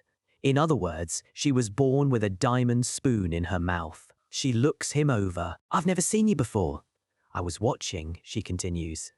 "Why are you interested in a level 100 quest?" Sang-yoon answers bluntly, "I need the money." Other players in the lobby start whispering, mocking Sang-yoon's attitude. He hears them and silently curses them out. Kim Miso tells him the place will be challenging. He replies coolly, "I'm aware." "High risk, high return," he says, his voice steady. He's trying to keep his composure, telling himself he doesn't hate her. A memory from his past life surfaces. He had requested to join her party once, but she rejected him. But he tells himself he's not holding a grudge. Kim Miso smiles. "Are you aware solo player parties aren't allowed?" "It's not a grudge," he tells himself again. Oh. The realization hits him like a ton of bricks. He'd completely forgotten. The solo player quest ban is only lifted 4 years from now. He laughs awkwardly. "Oh, I guess I read the announcement wrong." He starts to walk away in embarrassment, but Kim Miso stops him with a sly smile. "In that case, would you like to come with me?" Sang-yoon freezes, completely shocked. The other players are just as stunned. "With that guy?" one mutters jealously. "I wish I could go." Sang-yoon is immediately suspicious. What is she plotting? He wonders. He asks her, "On what condition?" She gives him a playful smile. "What? Can't I just help out a fellow player?" Sang-yoon isn't buying it. "I have a hard time trusting people." "Is that so?" "I have no conditions," she insists. "Rather than a condition, make me a promise." Her friendly expression vanishes, replaced by a sharp, predatory gaze. "If you disappoint me, you better pay for it." "However," she adds, her smile returning, "if you can back up your words, I'll sincerely apologize." "I see." A sly grin spreads across his face. So, she wants to test him. He knows that Kim Miso's influence doesn't stop at being a player. She's a celebrity. Anything she wears skyrockets in price. Anything she says becomes dozens of articles. But he also knows that the moment she sees you as just a player filled with false confidence, you can guarantee the end of your player career. He meets her challenging gaze with one of his own. "Why don't we leave right now?" he says, a thrill running through him. This is going to be interesting. Outside the Players Association, a well-dressed man waits by a van. Kim Miso waves him off, telling him she might be a while. She sighs, annoyed. Most of her usual guild members are busy, which means she'll have to find new party members just to run a quest. It's at this moment that she overhears a familiar, overconfident voice shouting, "Seriously? Just trust me." A staff member rushes over with her level 100 badge, but Miso's attention is fixed on the player arguing with the other staffer. A coincidence. But now she had a reason to work with Shin Sang-yoon. The reason was simple: regulations on minimum party sizes for quests. This rule was a huge inconvenience for Kim Miso, who often preferred to work alone. And just then, she happened to see a player overflowing with confidence despite his low level. It was an interesting situation. She grew interested in him. The two of them now stand face to face with the poor, stressed-out staff member caught between them. Kim Miso turns to the staffer with a pleasant smile. "By the way, what was the quest, Mr. Star?"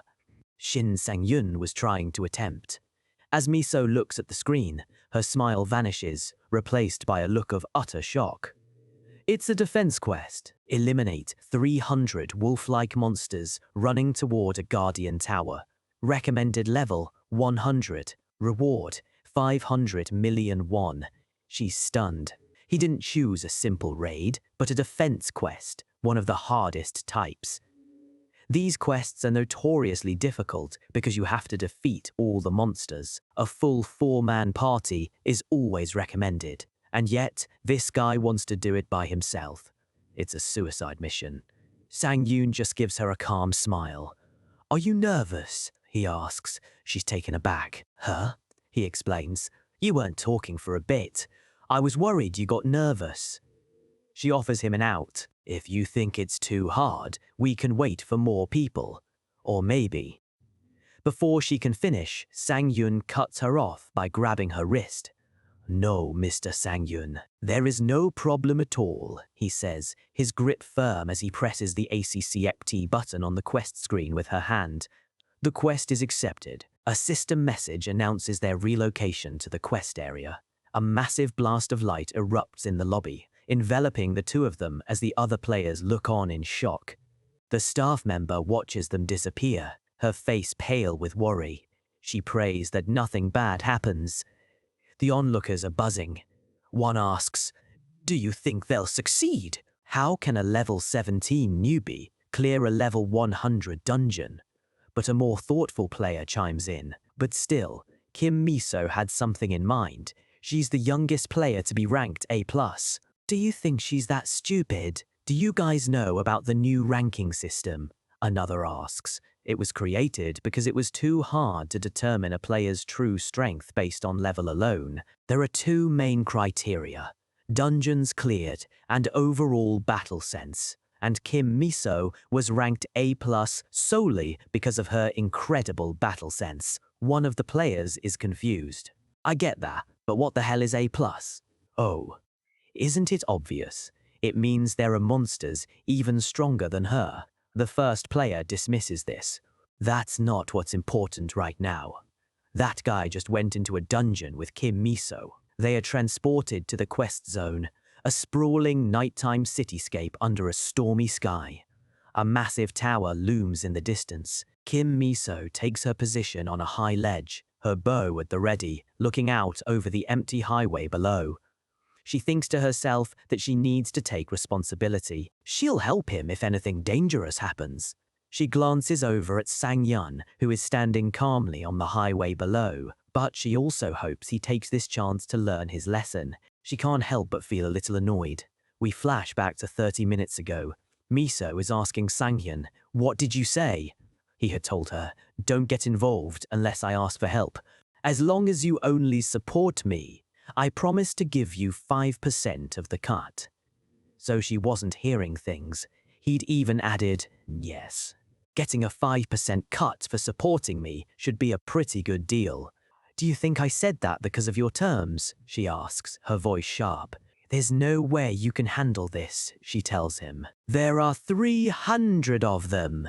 She insists that this quest is difficult, even for a level 100 player like her. A bead of sweat runs down her face as she remembers his response. He just smiled coolly and said, "Just wait and see." She had finally relented.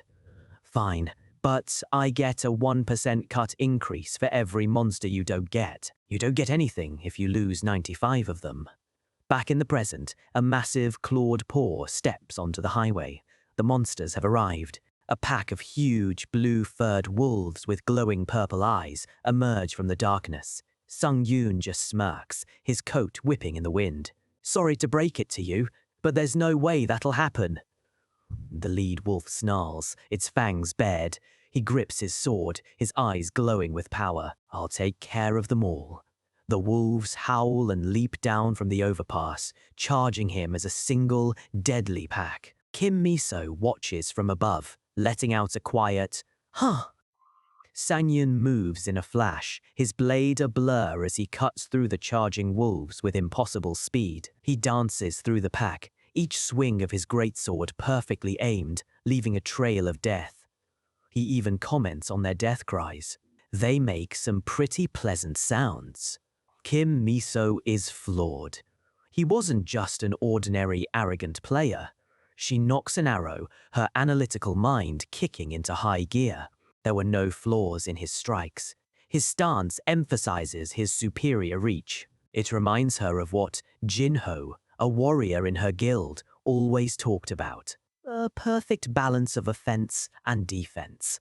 On top of that, he avoids any pointless movements and slays multiple enemies with each strike. But he still has a lot to improve, she thinks, a little critically, because there are just way too many of them.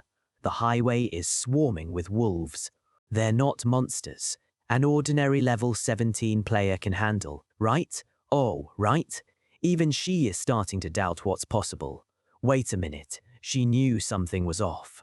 As she watches him fight, she realizes something strange. Why are all the monsters? Suddenly, Sangyun activates his skill, motionless. They're frozen in place. Don't tell me. Are they stunned? She shouts, her eyes wide with disbelief. A shockwave of energy blasts from Sangyun's position, and the stunned wolves are blown away. Miso stumbles back, nearly falling off her perch. That was close, but her mind is racing.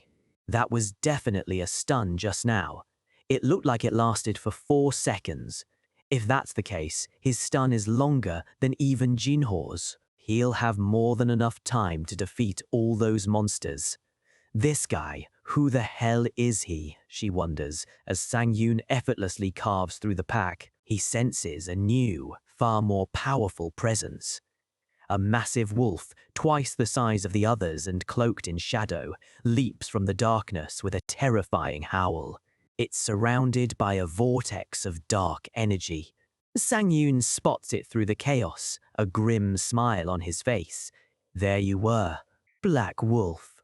The mid-boss of the quest has finally appeared. It lets out a deafening roar, its red eyes glowing with pure malice as it unleashes its power. Sangyun stands his ground, unfazed. He's never faced this monster before, but for some reason, he feels a strange sense of nostalgia.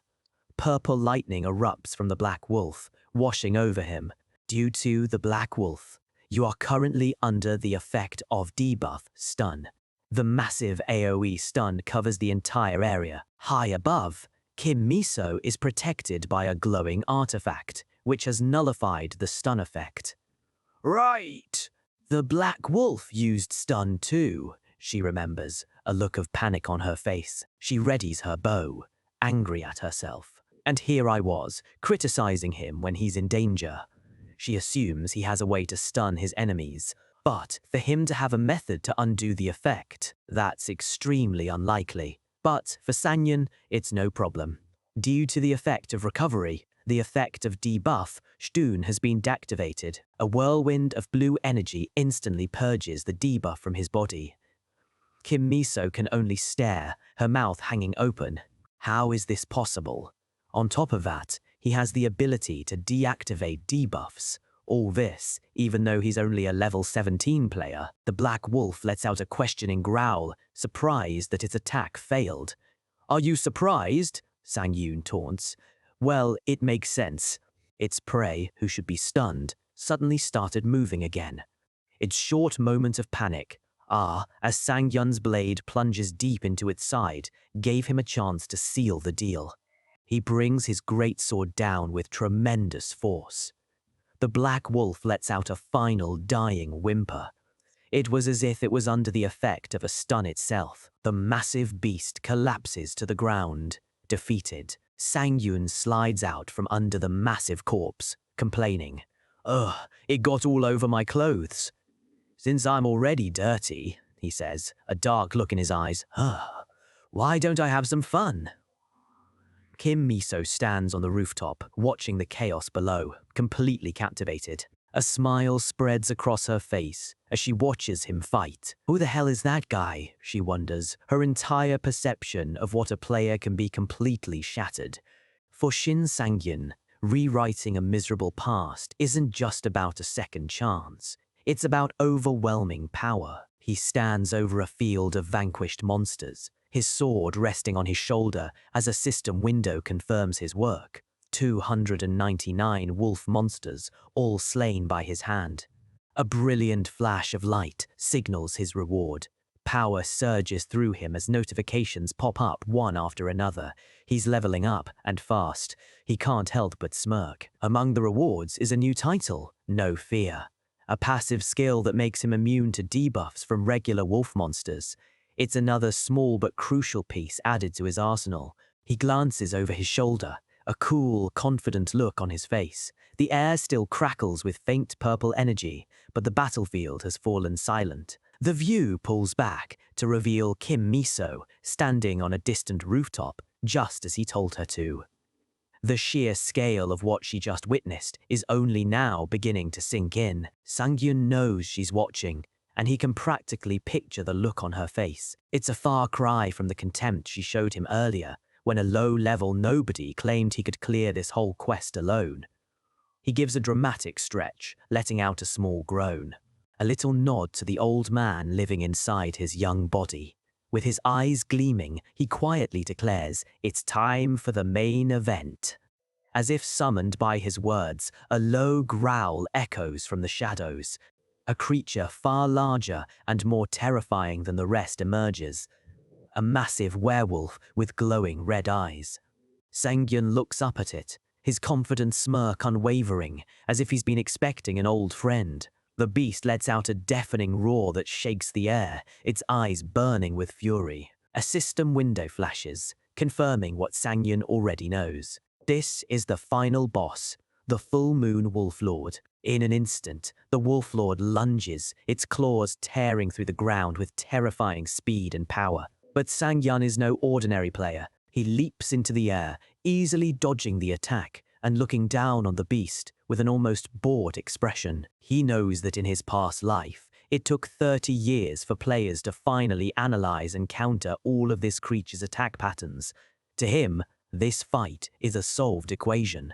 He lands, his eyes locking with the beast's. The smirk is gone, replaced by a cold certainty. "I'm sorry," he thinks, his tone leaving no room for doubt. "But I know every move you're about to make." He counters with his Demon Bash skill, aiming to stun the creature. The attack connects, but a strange sound effect tells him something went wrong. A system message confirms it. The Wolf Lord's high-level resistance nullified the skill. A bead of sweat forms on his brow. That's the first time Demon Bash has ever failed him. From her perch on the rooftop, Kim Miso can only stare. "He's insane," she murmurs, a drop of sweat rolling down her face. Her mind races, trying to make sense of it all. First, how he instantly shook off that stun debuff from the mid-boss, something a player at his level shouldn't be able to do.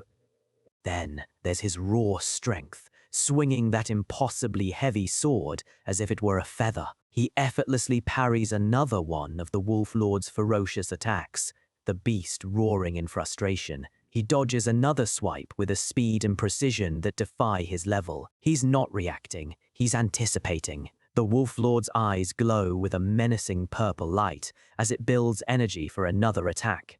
It unleashes a furious beam, but Sang-yun is already one step ahead. He blocks the energy blast with his sword, sparks flying as the two forces collide. He holds his ground against the immense power. The Wolf Lord growls, frustrated that it can't land a single clean hit on this impossibly skilled human. Miso's astonishment grows. He's aware of every single irregular attack pattern the Wolf Lord possesses. Sang-yun meets the wolf's gaze, his own eyes burning with an intense blue light. He's done this countless times before. This deadly fight is just a rehearsed performance. But Miso realizes there's something else happening, something even more bewildering than his skills. And then it all clicks. She sees the smirk return to his face, the almost playful confidence. He isn't just fighting for his life, he's putting on a show for her. Her expression shifts from pure shock to a kind of amused disbelief. A single question echoes in her mind. Just who in the world are you? The fight rages on, the sounds of clashing steel and furious roars filling the night. Sang-yun is pushed back, gritting his teeth. The battle is dragging on longer than he expected, and the strain is starting to show. His real worry surfaces. He's running out of cool tricks to impress Kim Miso. The beast should be tired by now, but it's not letting up. The Wolf Lord roars, full of energy, as Sang-yun flips backward to dodge another attack. He lands, panting. A quick glance at his status confirms his fears.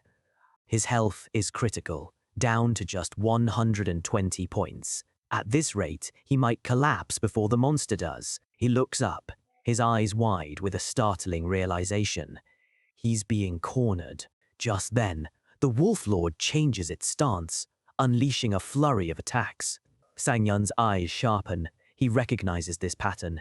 He analyzes it in a split second. A strong attack used as bait for a counter, leading into a final, piercing blow. It's a classic feint. This is it. The signature attack that took the lives of countless players in his past. A guaranteed one-hit kill. Sang-yun gulps.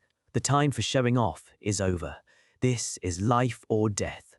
He's been saving a certain skill, hoping not to use it in combat yet, but desperate times call for desperate measures. In a move that looks like pure suicide, he lunges forward, not to dodge, but to meet the attack head-on. The Wolf Lord's claws are inches from his chest, ready to tear him apart. The beast's piercing attack, glowing with brilliant purple energy, hurtles straight for Sang-yun's heart. From the rooftop, Kim Miso's eyes widen in horror, unable to believe what she's seeing. The attack connects. A flash of red, and Sang-yun is thrown backward, taking the full force of the fatal blow. Miso's knees give out, and she collapses onto the concrete, her hands hitting the rooftop in shock. "Sang-yun," she cries out, her voice trembling with guilt. "I'm an idiot. I have no right to be a player." Tears stream down her face as she blames herself. Even after everything he showed her, she let her guard down and allowed this to happen. "I'm so sorry, Sang-yun," she whispers. But just as she despairs, a brilliant green light erupts from where he fell, bathing the area in a soft, healing glow.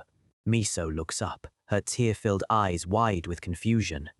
That light, a system window, explains the phenomenon. The artifact he'd absorbed, the Shield of Kudnisi, has crumbled to dust, lost forever. But in its place, a new power has been unlocked, a special effect called Sacrifice. The system explains the skill. It's the conditional healing ability. It converts all damage to a specific body part into healing. And if the damage is fatal, like the one he just took, it restores his health to maximum. A conditional healing skill, he thinks, realizing the artifact is still useful even after being absorbed. Now he just needs to assign it to a part of his body. We see Sang-yun sitting up, no longer at death's door, as the goddess of luck floats beside him. A prompt appears, asking him to choose which body part to apply the sacrifice effect to. A holographic display of the human body appears, showing multiple target zones on the front. He flips the view to the back, which is divided into even more specific zones. He's surprised by the level of detail. This is more specific than he expected.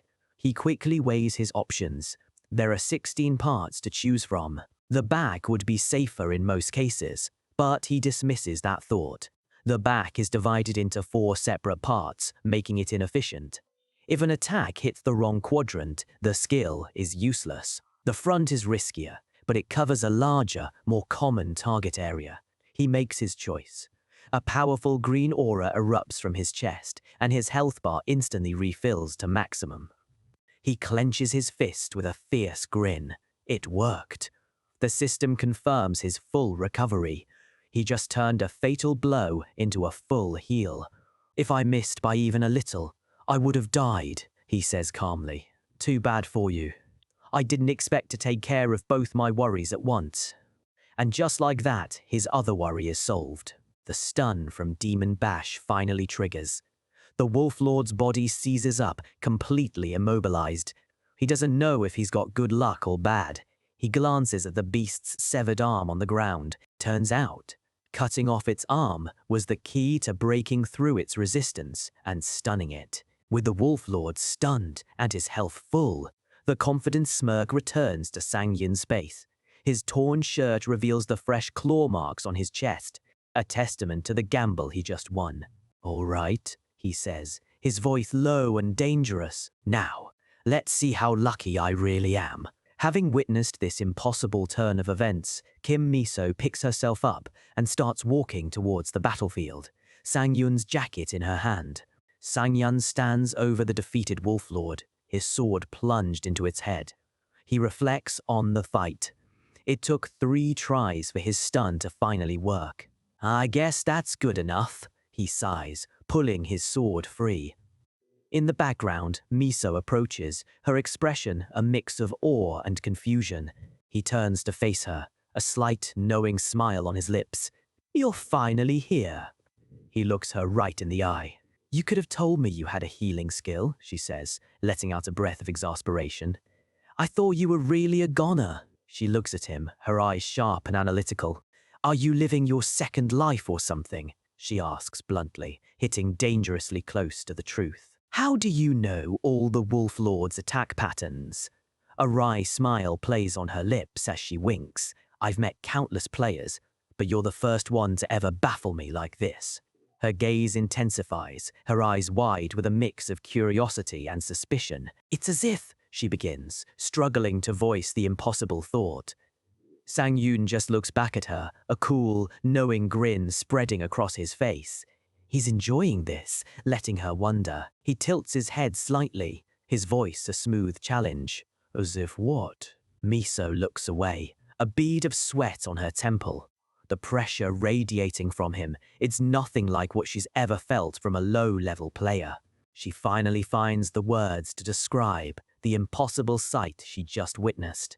She meets his gaze, her expression dead serious. It was as if I was watching a rancor. The compliment is heavy, acknowledging not just his power, but his perfect composure and flawless confidence. For a split second, Sang Hyun's heart freezes.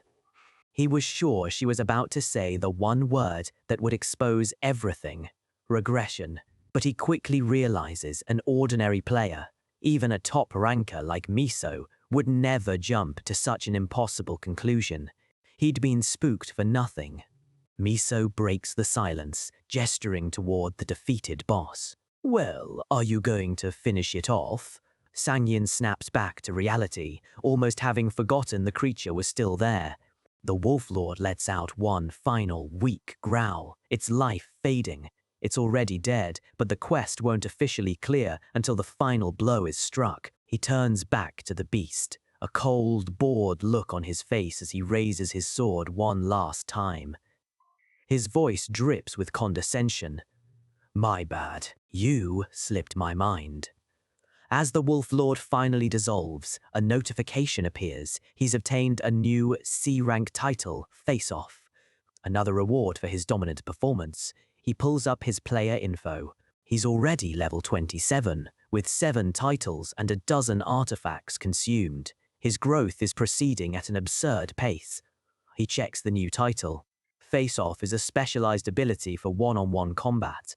When he's alone with a target, all of his stats increase by a massive 20%. It's a perfect tool for a solo player like him. As he's looking, Miso smiles. Looks like you received the title. Her smile turns into a knowing smirk. So you already knew how to get it. Have you cleared this stage before? Sang Yun stammers out a weak lie about having soloed it before, but the words sound unconvincing even to him. Miso just closes her eyes and smiles. She clearly isn't buying his terrible attempt at a bluff. Sang Yun sighs, admitting defeat. He tries to downplay his skill, blaming it on his artifacts, but Miso waves off his false modesty. Getting the right artifacts, she reminds him, is a skill in itself. He thanks her for the compliment, a little embarrassed, but Miso's mind is already somewhere else. She glances at him, thinking about her own artifact, a single piece of equipment worth over 200 billion won. It's on a completely different level from anything a normal player could own. And yet, here's Sangyun, performing impossible feats with a cheap greatsword you could find anywhere. The gear doesn't match the power, it just doesn't add up. She changes the subject, a mischievous glint in her eye, and suggests he test out his new title. Sangyun looks confused for a moment. Suddenly, a system notification pops up. The title, Face Off, has been activated. With Miso as the only one nearby, she's become his target. Miso just laughs and takes a quick step back, moving out of the 5-meter range. As soon as she moves, the effect is cancelled. She was just teasing him, testing the skill's mechanics. I need to head out first, she says, turning to leave. I have to call in the porters to move all this loot. Sang-hyun watches her go, feeling a sense of accomplishment. He'd made a good impression, and he remembered what it was like to be a porter himself, working side gigs just to get by. Just as she's leaving, Miso turns back with an offer that stuns him. She's giving up her 5% cut of the quest rewards. He protests, saying it's unfair, but she just waves him off as she walks away. She gives him a bright smile over her shoulder. Think of it as an investment in you, Sang-hyun. I'm sure we'll work together again. The offer isn't just generous, it's a strategic move, with a final, see you later, she's gone. Sang-hyun can only manage a nervous laugh. He can't let his guard down around her for a second. With Miso gone, he finally has a moment to himself to check his real prize.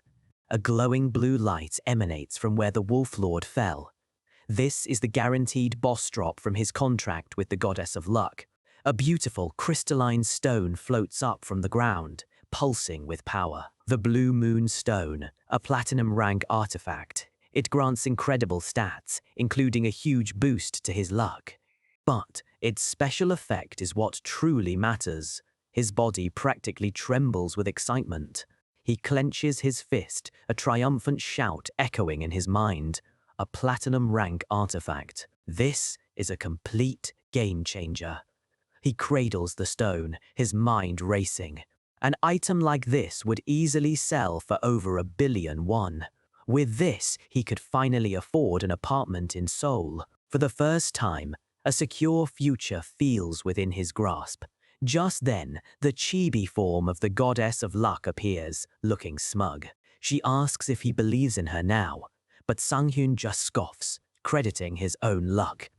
Before she can retort, a darker-looking constellation appears, loudly protesting Sang-hyun's unfair fortune. The situation escalates instantly, with a system-wide message proposing a ban against the Goddess of Luck. She simply changes into a baseball uniform, ready for a fight, and puts the complaining god on trial instead. The conclusion is unanimous. The rival god is stripped of his status and violently erased from the system. The Goddess of Luck casually dusts off her hands as if she just squashed a bug. Sang-hyun watches the divine drama with a slight smile. He'd forgotten just how popular and powerful his patron really was. He turns his attention back to the artifact. As a platinum rank item, he can absorb 40% of its stats, an intoxicating thought. But what truly matters is its unique ability. He examines the skill, Age of Dogs and Wolves. It has no cooldown. Under a moonlit sky in a dungeon, his regeneration skyrockets. More importantly, regardless of the moon, any dog or wolf-type monster he faces will be permanently stunned. He's basically invincible against them. A ridiculously overpowered ability, he absorbs it immediately. A wave of blue energy washes over him as the system announces the synchronization has begun. In a flash of light, he's transported out of the dungeon and back into the quest area lobby. He stands there for a moment, crackling with the blue energy of the artifact he just absorbed, feeling the new power coursing through him. His eyes snap open. He's not alone. The entire lobby is filled with other players, and every single one of them is staring right at him. Whispers fill the room. They're all talking about him, the player who supposedly cleared a level 100 dungeon on his own. Just then, Miso herself walks through the crowd, approaching the association worker who had doubted him earlier. With a confident smile, she smoothly takes control of the narrative, reassuring the worker that anyone would have been skeptical. Then, her voice carrying across the lobby, she gestures towards Sang-yun. I think you should take a closer look at him. He's going to be an irregular. As Sang-hyun feels a pang of guilt for the flustered worker, a group of men in suits descends on him, shouting his name. They're recruiters from various guilds, all scrambling to get to him first, shoving business cards in his face and promising him the world. Before he can be mobbed, Miso steps in front of him, blocking their path. I'm sorry, she says coolly, but he has some business to discuss with me. She turns to Sang-yun, a sly, predatory smile on her face. Her eyes seem to glow as she makes it clear that the Eden Guild is making its move, right here and now. Caught completely off guard, he can only stammer out an agreement, realizing she just expertly saved him from the chaos while cornering him at the same time. The next thing he knows, he's being whisked away in a sleek, black limousine. Inside, his phone buzzes. A deposit of 500 million won. He stares at the number, a goofy, giddy grin spreading across his face as Miso watches him from across the luxurious seat. He's still reeling, looking around the limo in amazement. He never thought he'd get paid this quickly.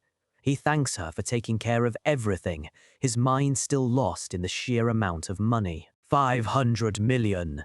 Miso's voice cuts through his daze, sharp and formal. Sir, he immediately snaps to attention. With a soft click, the partition between them and the driver rises, sealing them in privacy. The atmosphere instantly changes. Sang-yun's playful mood vanishes, replaced by the cold, calculating look of a 55-year-old veteran. He knew this was coming. There are always hidden intentions behind acts of kindness. Miso leans forward slightly, a small smile on her lips. I'll just get straight to the point. She looks him directly in the eye, her expression serious, her voice filled with authority as she lays her cards on the table. Player Shin Sang-yun, join the Eden Guild. The offer hangs in the silent limousine, heavy and direct. Kim Miso, the ace of the Eden Guild, looks at him, her words simple and clear. Join us. She smiles, a confident, almost predatory glint in her eyes. She praises his directness, but her words are also a test. Eden is called paradise for a reason, she says. Her gaze sharpens, her voice dropping to a near whisper. She promises he won't regret it. It's a tempting offer, a golden ticket to the top of the player world. He knew a performance like that would attract attention, and an offer from a top guild was the logical next step. His mind flashes back to his past life, to a time before his regression when he was just a regular member of a small-time guild, a nobody. A memory surfaces of him walking with his old guildmates. They weren't famous or powerful, but they were family. A small guild that took in a talentless player who had nowhere else to go. He remembers the warmth, the feeling of belonging. It was nice, but that warmth didn't last. The memory darkens, turning to blood and nightmare. The day of the incident. The day his guild was wiped out, leaving him holding a fallen comrade, surrounded by the bodies of his friends. That trauma changed everything. Back in the present, he pictures himself wrapped in chains. No matter how good a guild's offer is, at the explosive pace he's growing now, they would only become shackles, weighing him down with responsibilities and rules. His conclusion is firm. For now, going solo is the only way to maximize his growth. He opens his mouth to refuse. I'm sorry, but Before he can finish, Miso cuts him off, her eyes sharp. Are you planning to start a solo guild? Sang-yun is completely thrown. His cool composure shatters for a moment. She saw right through him. Miso leans back, a smug look on her face. "You're really sharp," Sang-yun admits. She just smirks, casually mentioning she's the daughter of a major corporation's chairman. She hasn't just been trained to fight, she's been trained in strategy her whole life. With his abilities, she says, it wasn't even a hard guess. Then her expression turns serious again. And, she adds, it's important that she's the only one who knows his plan right now. The unspoken threat hangs in the air. That knowledge is leverage, and Sang-hyun feels a chill run down his spine. He can't believe how quickly she turned the tables. She knew his plan, yet she still made her offer. She laid all her cards on the table, showed genuine interest, and then pivoted to create a mutually beneficial relationship. He's genuinely impressed. She's a seriously shrewd negotiator.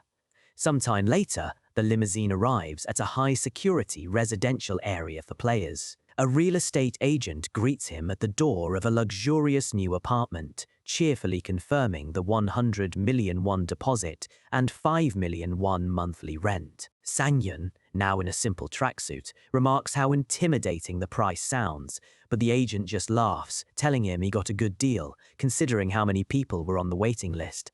After she leaves, Sang-yun waves her off, a small smile on his face.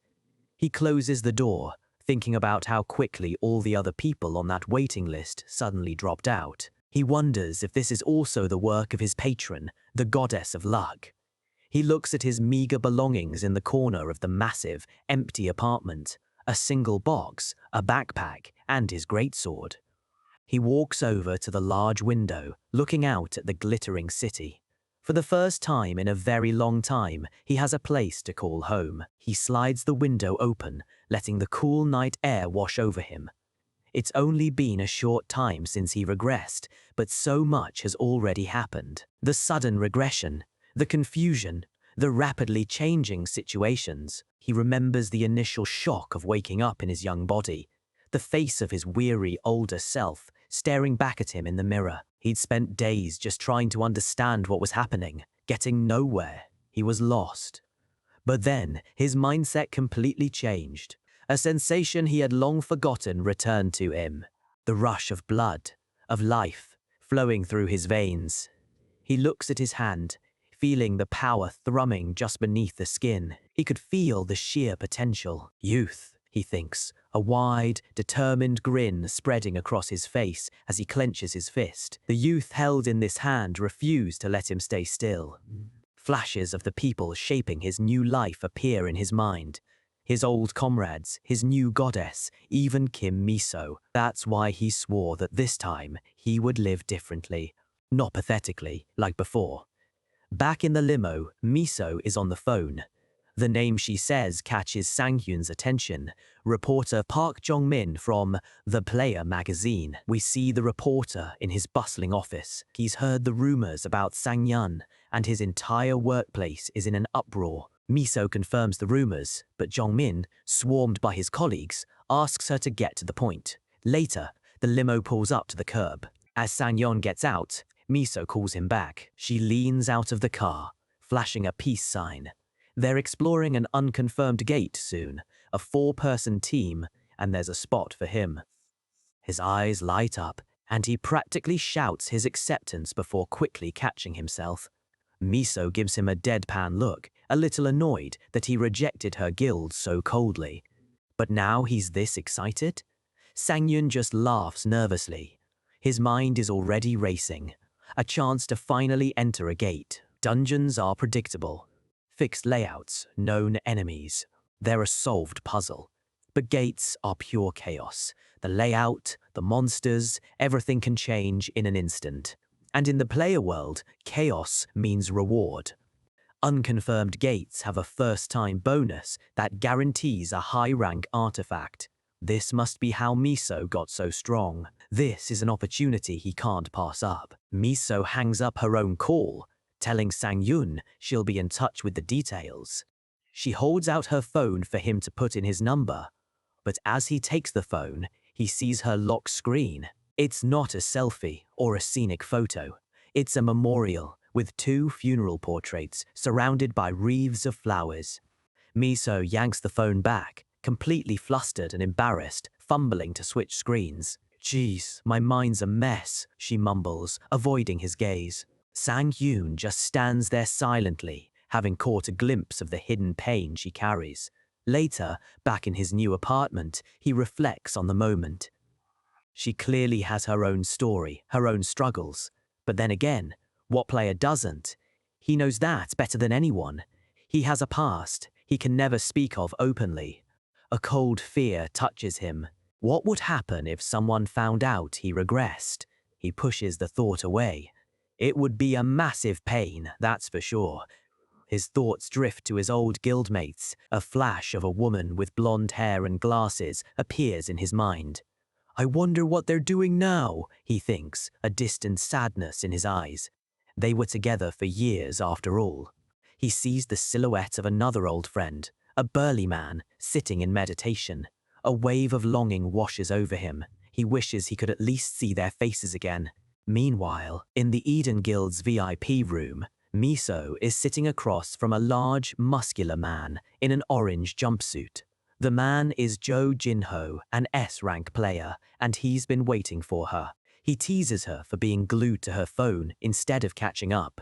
Miso smiles, telling him she's texting Sang-yun about their upcoming gate raid. Jinho is surprised by how interested she is in the newcomer. "It's not like that," she stammers, blushing. Jinho leans forward, intrigued. This is the guy who can maintain a stun longer than him, and who coolly rejected her guild offer. He can see the appeal. A tiny, mischievous version of Miso pops up, telling Jinho he should be worried about himself. Jinho looks confused. Why should he be? His swordsmanship was quite impressive. Maybe even better than yours.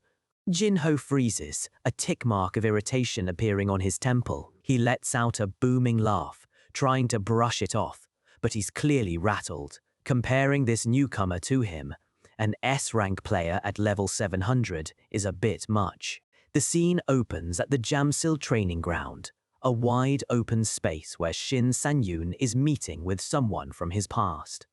He's on the phone with Miso, and she's all business, calling about the new gate. From a comfortable lounge, Miso gets straight to the point. She's got intel on an unconfirmed gate near Chuni Station, and she's already sent him the details. Back at the training ground, Sang-yoon pulls up the file. The large, muscular man he's with tells him to take his time. As Sang-yoon scrolls through the information, his eyes widen slightly. Something has caught his attention. It's the intel on the second mid-boss, the Dog of Hell, Cerberus. A three-headed wolf-type monster with a projected raid level of 100. A wide, almost predatory grin spreads across Sang-yoon's face. It's perfect. He just got a new skill, and he never thought he'd get a chance to use it this soon.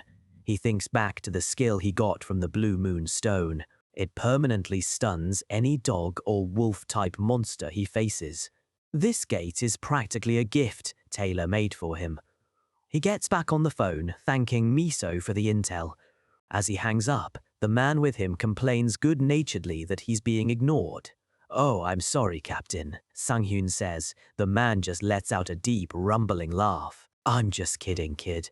This is Da-young, Sang-yun's former subordinate from his military days. You're a celebrity now," Da-young says with a grin. "And I'm not your captain anymore. Just call me Da-young." Sang-yun waves it off, saying he's no celebrity. But Da-young eyes him knowingly, asking if he's gotten the call yet. "What call?" Sang-yun asks, confused. Dae-kyung just holds up his phone. He shows Sang-yun the screen. It's the front page of The Player magazine. The headline reads, "The Arrival of a New Star," with a massive picture of Sang-yun. He's become famous overnight. "What is this?" Sang-yun exclaims, snatching the phone. Dae-kyung lets out a booming laugh, telling him to check his own phone, which is probably flooded with calls by now. Sang-yun checks his phone, which is indeed buzzing non-stop. He grumbles, annoyed that they'd put him on the front page without even letting him know. Dae-kyung claps him on the shoulder, but Sang-yun shakes his head. His old contacts aren't reaching out just yet. "Let me get straight to the chase," Sang-yun says, putting his phone away. He'll deal with his new fame later. Dae-kyung holds out a large shopping bag, the real reason for their meeting. Sang-yun bows deeply, thanking him profusely. Dae-kyung just crosses his arms, pleased. It's not like I'm giving them to you for free. Sang-yun opens the bag, revealing a pile of old, used artifacts. Dae-kyung asks why he wants old junk instead of just buying new equipment. He wonders if Sang-yun is just a history buff or sentimental. Sang-yun can only offer a weak smile in response. It's just a superstition, he says with a nervous laugh. He can't exactly tell him the truth, that old artifacts used for years have a much higher absorption rate for his unique skill. Just then, a woman arrives, apologizing for being late. She brushes her hair back, a bit flustered, and asks if they should get started with the appraisal. Sang-yun looks confused, but Dae-kyung explains that she's the appraiser he brought to help with their deal. Dae-kyung claps him on the back with a hearty laugh, saying he just wanted to make sure they both got a fair price. The appraiser gets to work, a pinkish aura enveloping the artifacts as she begins. She kneels, her hands hovering over the items, her eyes closed in concentration as she feels their residual energy. A moment later, a system window confirms the appraisal is complete. The appraiser lets out a sigh of relief. She stands, confirming that the deal is fair for both of them. Dae-kyung looks satisfied, but just as they're about to finalize everything, Dae-ying turns to Sang-yun, holding his sword with a serious look on his face. "Can you take a look at my sword skills?" he asks. Sang-yun is taken aback by the sudden request.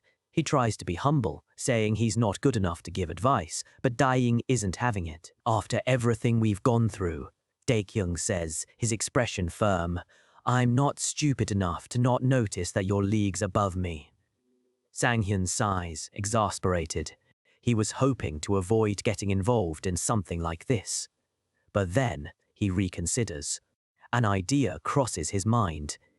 Dae-kyung waits for his answer, genuine respect in his eyes. Sang-yun sighs again, but his expression softens. Ignoring someone who just wants to get better isn't his style. "In that case," Sang-yun says, "show me everything you've got." He turns to the appraiser, telling her she might want to stand back. She nods, looking a little nervous. Dae-kyung's eyes glow with power as he lets out a powerful roar. "Here I go." He lunges, his sword a blur of motion, unleashing a powerful series of strikes. Sang-yun watches with his arms crossed, his expression unreadable. The appraiser is impressed, but Sang-yun sees something more. He can tell Dae-kyung has been training. But his eyes narrow, spotting the critical flaw. Dae-kyung continues his flashy combination, a whirlwind of steel. "Dae-kyung," Sang-yun says, stopping him mid-swing. The older man stops, sweating and out of breath, asking if that was all. "Is something wrong with your left arm?" Sang-yun asks, his question hitting like a physical blow. Dae-kyung is shocked. "How did you know?" he asks, stunned. Sang-yun explains with the precision of a master instructor how he opens his left shoulder too quickly, a clear sign he's subconsciously overprotecting it. Dae-kyung's face darkens. He tries to deny it, but the truth is written all over him. "No, you're right," he finally admits. "I have trauma when it comes to defending my left side. I guess I can't hide it." He touches his left shoulder grimly. Most of his injuries are on that side. He knows what's wrong, but he can't seem to fix it. "But you can," Sang-yun says, his voice steady. Dae-kyung looks up, a flicker of hope in his eyes. "Trauma can be overcome," Sang-yun says, moving behind him. "Don't hide your shortcomings. Embrace your strengths." He places his hand over Dae-kyung's on the sword hilt. He's going to change everything, from his grip to his breathing. It will be hard, but it will be worth it. He adjusts Dae-kyung's grip, telling him to apply more pressure. From a distance, the appraiser watches, completely baffled by this bizarre, hands-on training session. "Ugh, Sang-yun, it hurts, it hurts," Dae-kyung groans. "Just hold on a little longer." Sang-yun encourages him. The appraiser blushes furiously, her mind clearly going to strange places. It hurts, Dae-kyung says through gritted teeth, but I can feel it getting better. The appraiser's eyes are wide with confusion. Right? It'll get even better. Sang-yun continues his unorthodox coaching. Now, duck down and the appraiser's mind short-circuits. What in the world is wrong with them, she thinks, completely scandalized. She watches the two men, one correcting the other's stance in a very intimate, hands-on way. What the hell, she thinks again, utterly bewildered. Later that night, the traumatized appraiser is at home, her recent search history revealing her complete confusion, who is in the lead, player love, and poses for when men hold a sword. Sang-yun is driving his small, unassuming car down the road, feeling good after his strange but productive meeting. He smiles to himself, satisfied. The deal for the old artifacts cost him a fortune, but he knows the power he'll gain from devouring them will be worth far more. He thinks about his old friend Dae-young, who seemed happy with the sword lesson, but then he remembers the appraiser's strange expression and just shrugs it off, completely misreading her utter bewilderment. Now, all he can think about is getting home and absorbing his new treasures. The wait for the next gate to open feels agonizingly long, but his thoughts are cut short. Something is wrong. With a screech of tires, his car is forced to a stop. Two men are blocking the road, standing directly in his path. Sang-yun sticks his head out the window to apologize, thinking they were in his blind spot. But the man in front of him isn't looking for an apology. His tone is pure menace. He leans in close, slapping a hand on the car's roof, saying he was getting tired of waiting for him. The man, decked out in a gold chain and a baseball cap, glares at him, demanding to know what he's doing. His voice drops to a low, threatening growl, ordering Sang-yun to get out of the car. Sang-yun is genuinely confused, which only seems to amuse the man's blonde-haired partner. But as they mock him, Sang-yun's expression darkens. A flicker of a memory begins to surface. The man in the cap summons a ball of fire, threatening to burn Sang-yun along with his car if he doesn't get out. And then it all clicks into place. Choi Young-cheol and Cho Song-ho, infamous YouTubers from his past life who made their name bullying weaker players for views. He remembers the news reports from his past life when Young-cheol's constant crimes finally caught up with him. A life sentence, forgotten by the world. Back in the present, Song-ho laughs at Sang-yun for not moving. Sang-yun closes his eyes for a moment, a silent sigh escaping him. In other words, they're nothing but human trash. The two bullies mock him, their player info hovering beside them. A B rank and a C rank. Nothing special. He gets out of the car, grabbing his greatsword. He wanted to test his new power, but not on annoying punks like these. Young-cheol just looks at him, a smug expression on his face. He asks Sang-yun what he's going to do now, gesturing with the ball of fire in his hand. He claims to be the security force of Player Town, saying he's had complaints. His eyes narrow into a vicious squint. The complaint? That some loser keeps driving around in a cheap, ugly car. And to emphasize his point, he delivers a powerful kick to the car door, leaving a massive dent with a loud crash. Sang-yun's eyes widen, not in fear, but in sheer disbelief at the audacity. Young-cheol just smirks, asking if he understands now. He tells Sang-yun to take his stuff and get lost before the whole car gets scrapped. A crowd has started to form, wondering what the commotion is about. They recognize the bullies immediately. But then, one of them looks closer at the victim. It's the guy from the Player magazine, the one who went into that dungeon with Kim Miso. The crowd is buzzing now, the name spreading through the onlookers, Shin Sang-yun. Young-cheol scoffs as his partner pulls up the article. They read about the level 100 quest. He glances at Sang-yun with disdain. On his own, he looks weak. Song-ho smirks. Of course he didn't do it alone. Kim Miso was with him. She must have carried the newbie. He whispers to Young-cheol that he already has a title for their next video. Young-cheol grins, loving the idea. Song-ho holds up his phone, already live streaming. The title flashes on screen. Let's teach the newbie, Kim Miso carried a lesson. He gets right in Sang-yun's face with the camera, proposing a one-on-one spar. If Yong-cheol wins, Sang-yun has to leave Player Town forever.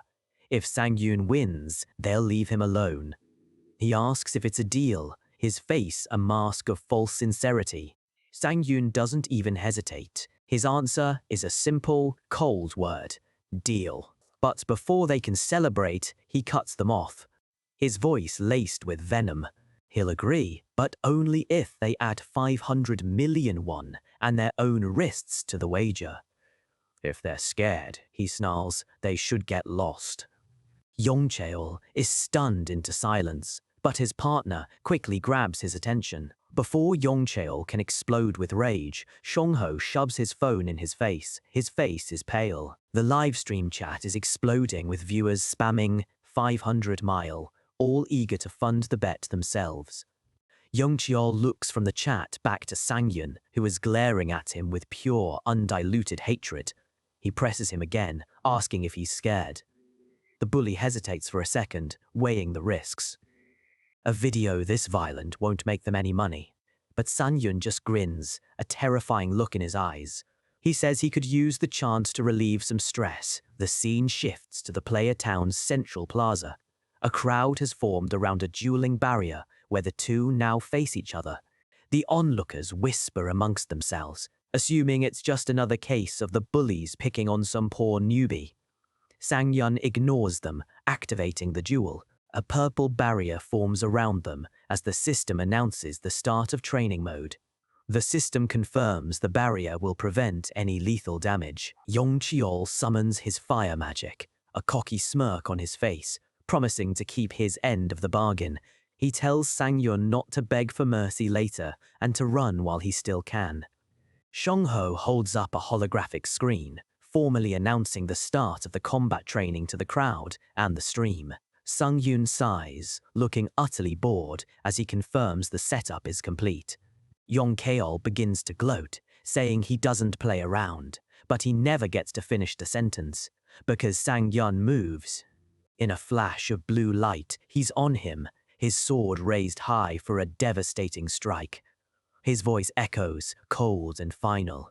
He doesn't play around either. His eyes blaze with a furious blue light. Even if you beg, I won't forgive you.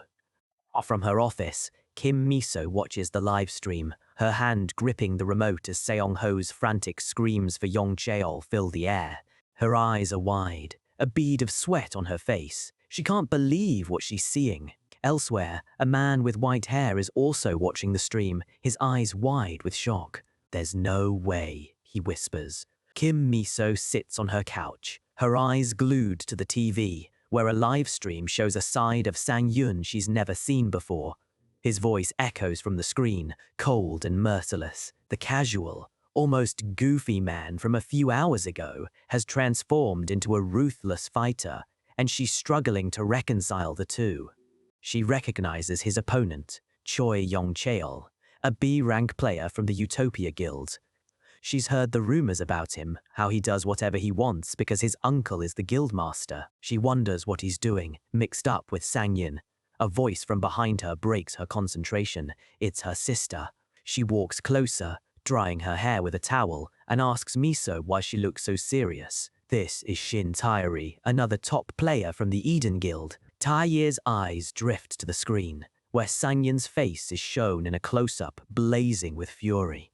Her interest is piqued. She recognizes him as the player Miso keeps trying to recruit, and wonders why he's on some lowlife's livestream. Tairi watches the fight, a small, intrigued smile on her lips. His movements look pretty good, she notes, recognizing real skill when she sees it. Back in the duel, Choi Yong-cheol is seething, completely humiliated. You cheating bastard, he screams, lunging forward in a wild, desperate attack that Sang-yun easily dodges. Yong-cheol struggles to get up, a ball of fire flickering in his hand, snarling that Sang-yun must be a liar. He lashes out again, enraged, a wave of fire erupting from his hand, but Sang-yun blocks the attack with ease and counters with a kick that sends the bully stumbling back. Yong-cheol is genuinely confused. He's a level 100 B ranker. He shouldn't be losing this badly. Sang-yun doesn't give him a moment to breathe, pressing his advantage with another powerful slash of his greatsword. The force of the blow sends an explosion of energy across the plaza, knocking Yongcheol completely off his feet. The cameraman, Song-ho, watches in disbelief. The live chat is exploding with confusion, unable to comprehend what they're seeing. But Sang-yun feels a surge of pure exhilaration. He clenches his fist, a small, satisfied smile on his face. Finally, for the first time since he regressed, his body is moving exactly as he wants it to. The disconnect between his veteran mind and his young body is finally gone. The scene flashes back 3 hours to after his deal with Da-young, where he politely makes his excuses. He claims to have somewhere else to be, leaving a flattered and flustered appraiser behind. She's still a little bewildered by their strange training session earlier. Dae-kyung, completely misreading the situation, offers to take Sang-hyun out for a celebratory meal, but Sang-hyun insists he has other plans. He puts on an apologetic smile, already thinking about what he really wants to do. Sang-hyun holds the bag of artifacts close, a subtle smirk on his face. For him, this is far more exciting than any meal or drink. Later, Sang-hyun finds a quiet, secluded bench to finally begin his meal. He lets out a sigh of anticipation as a warm, golden light emanates from the bag. He begins the process, using his Devour Artifact skill. The system calculates a base absorption rate of only 10%. But then, the real magic happens. Because the artifacts are old and have been used for a long time, the final absorption rate skyrockets to an unbelievable 90%. 90%. The goddess of luck appears beside him, looking smug. She takes all the credit, of course. Sang-yun realizes the huge difference in power he can gain from used equipment. With the artifacts devoured, he turns to his patron with a serious question. He asks her if she's ever heard of a constellation known as the late bloomer model student, the useless patron from his first life. The goddess immediately gets defensive, telling him he should be focusing on her instead of other gods. He quickly tries to backpedal, saying, "It's not like that." He looks at her with a serious expression. "That constellation means something to me." His sincere tone seems to get through to her. He apologizes and tells her to forget. She strikes a grand pose, announcing that because she's feeling generous, she'll look into it for him. "Thank you, goddess," Sang-hyun says, overjoyed. Now that that's settled, he turns his attention back to his meal. A brilliant blue aura surrounds him as he absorbs the last of the items. The system announces that the mana synchronization has begun. The meal manifests as a glorious feast of his favorite foods. He's overcome by the sheer deliciousness of the stat-boosting meal. He can't help but be amused that the old artifacts manifested as food that would appeal to a younger man. He's in awe. All of the artifacts have an absorption rate of 90%. He wonders just how much stronger he'll be when he's finished. He can't even begin to imagine. The scene snaps back to the present duel. Sang-yun's title is active, and his stats have skyrocketed. He's on a completely different level now. Choi Yong-cheol is visibly trembling, completely intimidated by the sudden surge of power radiating from Sang-yun. The live chat is mocking him mercilessly, saying he's shaking and out of gas. Just as Yong-cheol is about to attack, Sang-yun activates his skill, Demon Bash. "You dumb bastard," Yong-cheol roars, unleashing another massive fire attack, completely unaware of the trap. Watching the stream, Miso shouts a warning, but her sister, Taeyeri, is completely calm. "He'll probably dodge it," Taeyeri says with a confident smile, her own eyes glowing blue. Sang-yun swings his sword, but it's a feint. He hopes the bully hasn't forgotten the terms of their bet. He drops low, easily sliding under the fire attack. "That 500 million and your wrist are both mine," he declares with a wicked grin. The cameraman smirks, thinking he missed. But he's wrong. Yong-cheol fell for it completely. Instead of aiming high, Sang-yun slams his foot down, channeling the stun skill through the ground. Yong Cheol's smug grin freezes on his face as the stun hits him from an angle he never saw coming. "It's my win, you dumbass," Sang-yun says, looking down at his frozen opponent. He raises his hand and flips a pixelated middle finger, a final act of humiliation broadcast to the world. The duel takes a turn no one saw coming. A brilliant blue light erupts from the ground as a system window flashes, confirming the impossible. The skill, Forced Freezing, has just been activated on Shin Sang-yun. He's caught completely off guard, his body encased in jagged, growing crystals of ice. His face is a mask of pure shock. He was supposed to be in control. Watching the duel live, the S-rank player Shin Tairi leans forward, a flicker of intrigue in her eyes. She wonders if he's always been able to use magic other than fire. A small, confident smile plays on her lips. Just then, the pink-haired scout who tried to recruit Sang-yun sits down beside her, letting out a smug laugh. She leans in conspiratorially, ready to share her expert opinion. With absolute certainty, the scout explains her theory. Sang-yun must have a skill that removes status ailments. She puffs out her chest, proud of her keen eye for talent. She continues, saying she wants Tairi to understand the real reason she wanted to recruit him. But as she speaks, her confident expression freezes, her eyes widening in disbelief as she stares at the screen. On the television, the massive block of ice is still there, but Sang-yun is no longer inside it. He's just gone. The ice shatters into 1,000 pieces, leaving behind nothing but an empty space. Back in the arena, the bully, Yong Cheol, stares at the shattered ice in a panic, frantically searching for his opponent. A bead of sweat trickles down his face. He knows his skill hit. It should have been impossible for Sang-yun to escape without a special skill. The thought hangs in the air, heavy with dawning dread. Is this guy really a newbie? He doesn't have time to answer. A shadow falls over him. Looking up, he sees Sang-yun descending from the sky, shrouded in a menacing black aura, his eyes glowing with a terrifying red light as he brings his sword down. Yong Cheol barely manages to block the attack. The force is immense, cracking the ground beneath him as he struggles under the overwhelming pressure. Peeking from behind his sword, Sang-yun wears a cold, chilling smirk. His eyes glow with an unnatural blue light, a stark contrast to his red aura. He leans in closer, his voice low and menacing.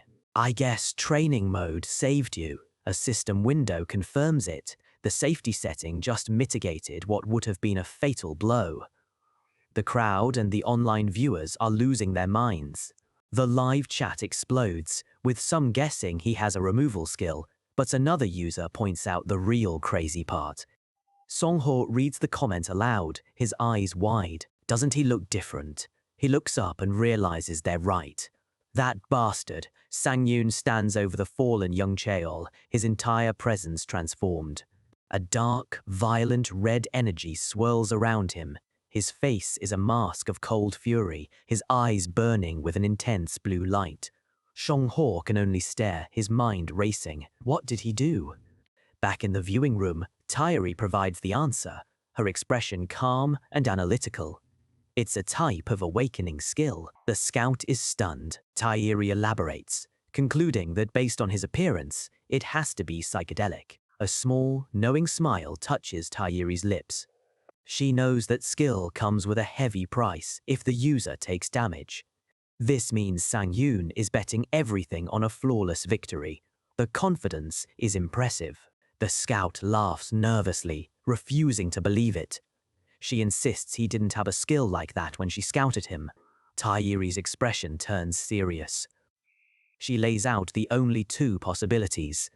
Either he had no reason to use it when he was with you, the scout waits, her back turned, or he has a way to get rare skills like that in a very short amount of time. Later, the scout is back at her desk, her face pale as she looks over a document. "This is bad," she whispers, her hand trembling. It's the info on the Crimson Meditation Bracelet, the artifact Sang-yun bought. And there, listed under its effects, is the hidden skill, psychedelic. She stares at the paper, a horrifying realization dawning on her. The bracelet she dismissed as junk had a hidden ability. She can't believe it. How could a hidden skill manifest with such low odds? To be that lucky, he'd have to be chosen by the goddess of luck herself. In a flash, we see a tiny, chibi version of the goddess munching on popcorn as she watches the show.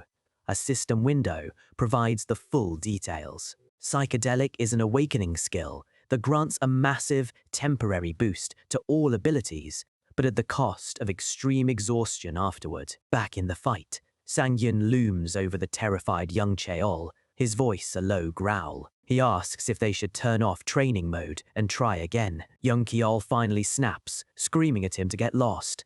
He can't believe he let his guard down against someone he thought was a newbie. As the dust settles, he gets to his feet, his face grim. He needs to get serious now. He tries to create distance, his mind in turmoil. None of this makes any sense.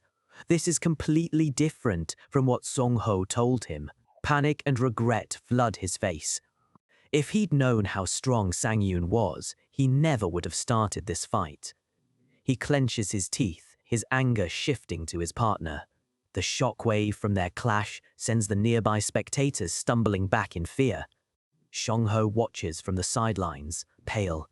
He realizes he was just making things up. That bastard. And now, for the finale.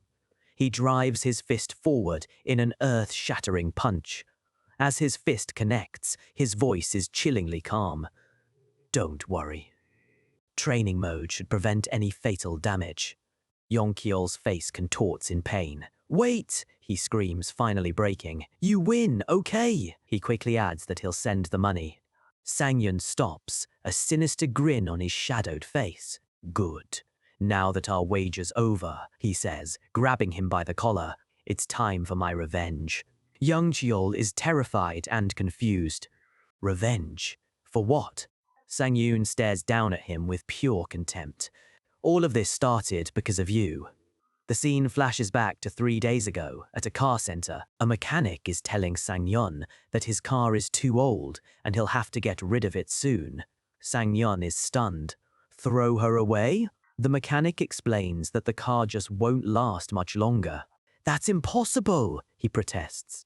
The mechanic tries to console him, saying he'll have to say his goodbyes soon. I'm sure she's glad that she has you as her owner. Sang-yun is openly weeping, tears streaming down his face as he has an imaginary, heartfelt conversation with his beloved car. This is revenge for my car, you little shit. He unleashes a flurry of punches as young Cheol cries and begs for him to stop.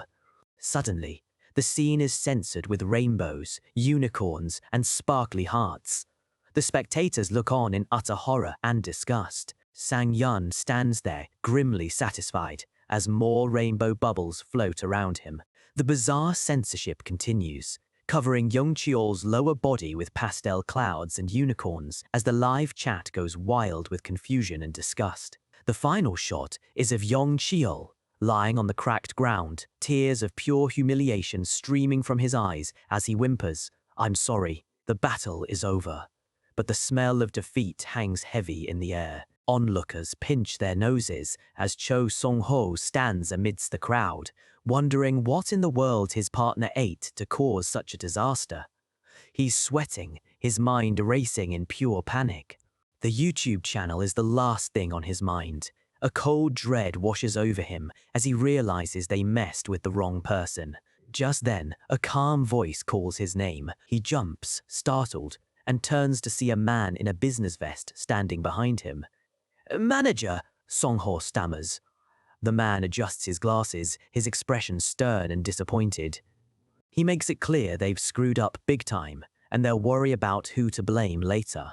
This is Moon Baekhyun, a manager for the Utopia Guild. A serious player has just entered the scene. Song-ho immediately starts apologizing profusely, but Baekhyun isn't even looking at him. His sharp eyes are focused on the center of the arena. He thinks to himself that this is a very interesting situation. His gaze falls on Sang-yun, who stands calmly over the defeated Yongchae. He'd heard Sang-yun was a newbie, yet he just defeated an experienced player. He needs to see this man's skills for himself. Baekhyun approaches, calling out to Sang-yun, who turns with a neutral, questioning look on his face. Baekhyun explains that he's here to handle the situation and any compensation. Then, he asks if Sang-yun has a moment to talk. Sang-yun's expression doesn't change. He simply asks for the man's name and who he works for. The directness of the question catches Baekhyun completely off guard. For a second, Baekhyun is irritated by what he thinks is arrogance, but then he reconsiders. He realizes it isn't arrogance, but pure confidence. Sang-hyun carries himself like someone who has already been through everything. His abilities are clearly no joke. Realizing he's dealing with someone far more formidable than he expected, Baekhyun quickly changes his tune. He bows deeply, introducing himself as the Kangdong regional manager of the Utopia Guild. In that moment, he knows he has to scout this man, no matter what it takes. Baekhyun pulls out his phone, ready to negotiate. He promises the Utopia Guild will take care of all the damages, hoping to build a positive relationship.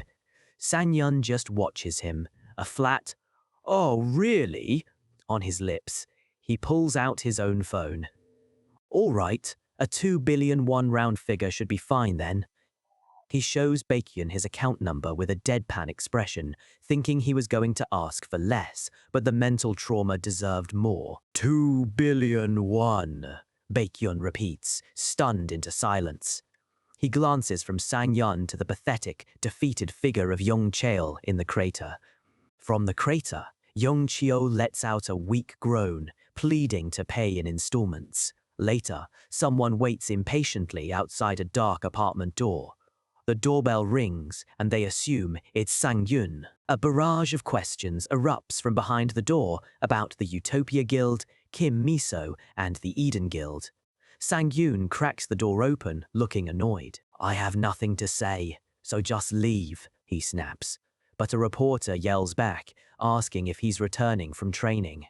The door is forced open, revealing a mob of desperate reporters shoving microphones in his face, demanding he tell them the truth. One of them yells, asking if he's in a relationship with Kim Miso. Sang-yun lets out a tired sigh, thoroughly fed up. He finally gets inside and slams the door, exhausted. He has enough to worry about right now without thinking about dating. But his mood shifts instantly. A confident smile spreads across his face. "Why don't I start getting ready?" he thinks, looking over his gear laid out neatly on his bed, his mind already on the next mission. He sits down to stretch, a small smile on his face. The gate raid is finally here, and he's been busy preparing for the last week. But I should be fine with all the progress I've made. He pulls up his status menu. His stats have jumped significantly, thanks to even more old artifacts he devoured. He reviews his skills. Demon Bash and Jewel Wielding have both leveled up, increasing his stun duration to nearly 5 seconds. The skill descriptions confirm the powerful upgrades, and that's not the end of it, he thinks with a smug grin. He excitedly pulls up more skill windows to look at the results of his efforts. He's acquired 2 new skills, one for daggers and one-handed swords, and a powerful movement skill for a devastating charge attack. He looks over his new abilities with satisfaction. He should be ready for this gate raid. He has a backup plan and a movement skill. But then, his expression turns serious. He reflects on his recent fights and realizes he's still lacking. He wasn't able to perform like his past self. He remembers the fight with the Wolf Lord, where his limited combat patterns forced him to gamble with his life.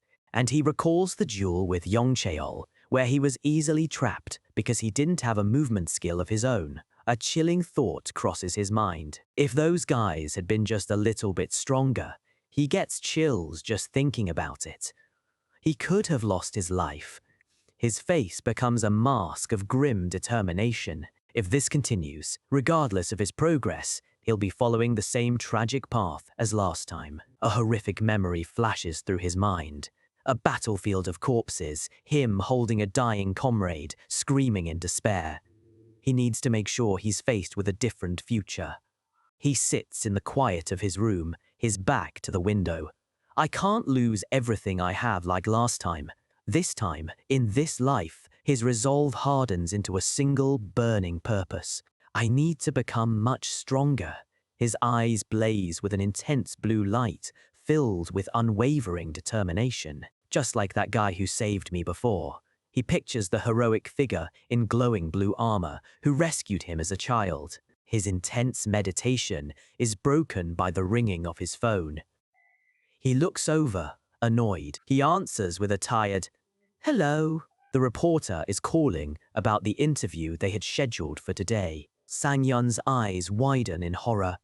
He stammers into the phone, pretending he remembers while panicking internally. He completely forgot about it. The gate raid is at 7 and the interview was at 2. He looks at the time. It's 1:45. His own panicked face is reflected on the screen. The scene cuts to the reporters still waiting outside his apartment.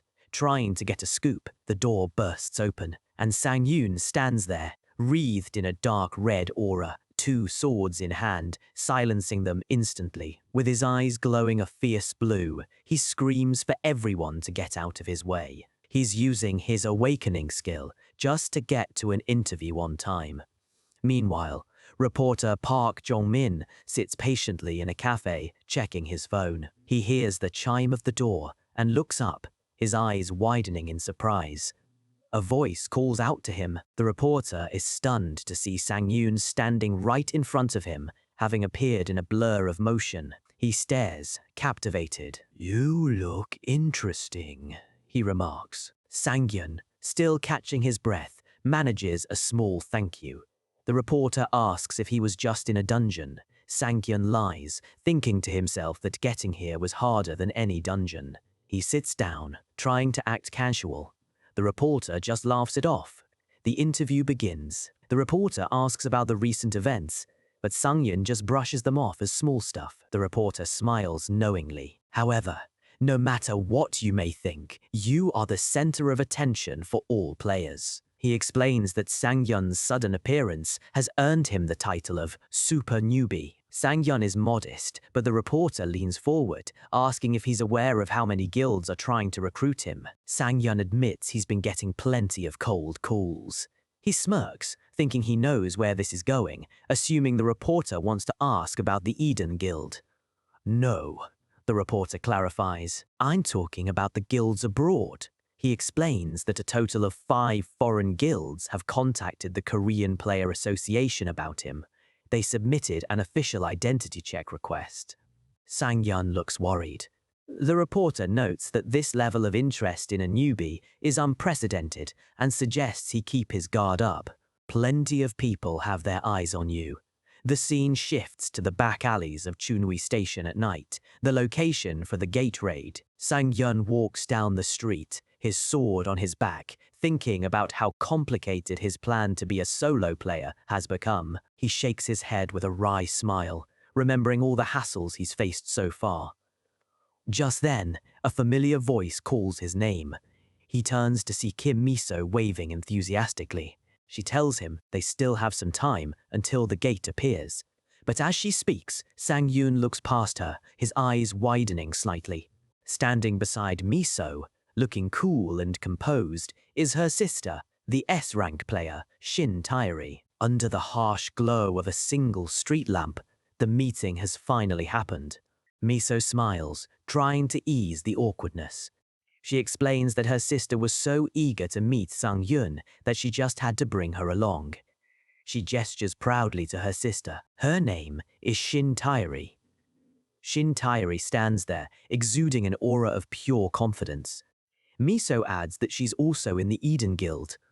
Tairi's sharp blue eyes lock onto Sang-yeon. She suggests they head to a cafe, but her gaze says she has something else in mind entirely. She extends a hand, her voice smooth and steady as she introduces herself. Sang-yeon takes her hand, the formal greeting feeling strangely charged as he introduces himself in return. He says it's nice to meet her too, but inwardly, a nervous sweat breaks out on his brow. He would have known who she was, even without an introduction. There isn't a single player in the country who doesn't know the name Shin Tairi, the Shadow Assassin. She's one of the greatest players in Korea, a global celebrity and a huge reason for the Eden Guild's influence. Her mere existence is enough to shake the guild rankings. Sang-yeon can't help but let out a small, nervous laugh. He seems to have good luck meeting ranked players in this new life. Just then, Tairi speaks up, asking for a favor. He's caught off guard, wondering what an S-ranker could possibly need from him. Still, he answers politely, saying he'll help if he can. Terry's expression is unreadable. "It's nothing much," she says softly. Then, a sly, dangerous smile spreads across her face. "Can the two of us have a fight?" The question hangs in the air, shocking both Sang-yeon and her sister. Miso is mortified, but Tairi is unfazed, reminding her sister that she said she'd check Sang-hyun out for herself. A flashback shows Miso explaining why they needed Sang-yeon, while Tairi just mumbled that she'd see if he was worthy. Miso realizes this was her sister's plan all along. She turns to Sang-yeon, laughing apologetically, explaining that her sister just likes to challenge people for fun. But Sang-yeon's response shocks them both. "Honestly, I don't mind." A confident smirk plays on his lips as he adjusts the sword on his back. "Shall we get straight to it then?" His mind is racing. A top-ranked player is giving him a chance to fight her. This is priceless. While Miso continues to protest, Terry looks pleased. Sang-yeon bows his head slightly, saying it would be an honor. Taeyeri smiles, genuinely impressed. She apologizes for being so unprofessional. She suggests they trade about 5 moves, her hand already crackling with blue energy. "Tell me when you're ready." He knows he doesn't stand a chance, but he has to take this opportunity. This is his chance to see how much he's grown and how far he still has to go. The moment she manifests her weapon, the air around her changes completely, swirling with a powerful purple aura. Sang-yeon grips his sword, his expression grim. "It's time to get serious." A red glow begins to emanate from him. "I'm ready," he declares. His eyes flare with a brilliant blue light as red energy erupts from his body.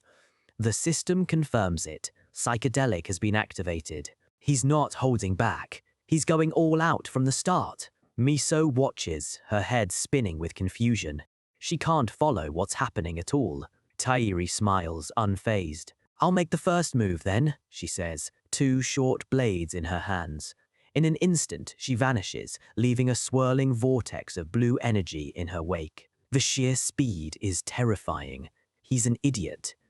At his current level, he can't rely on his reaction time to counter her. Sparks fly as their blades clash. He grits his teeth, his awakened senses screaming.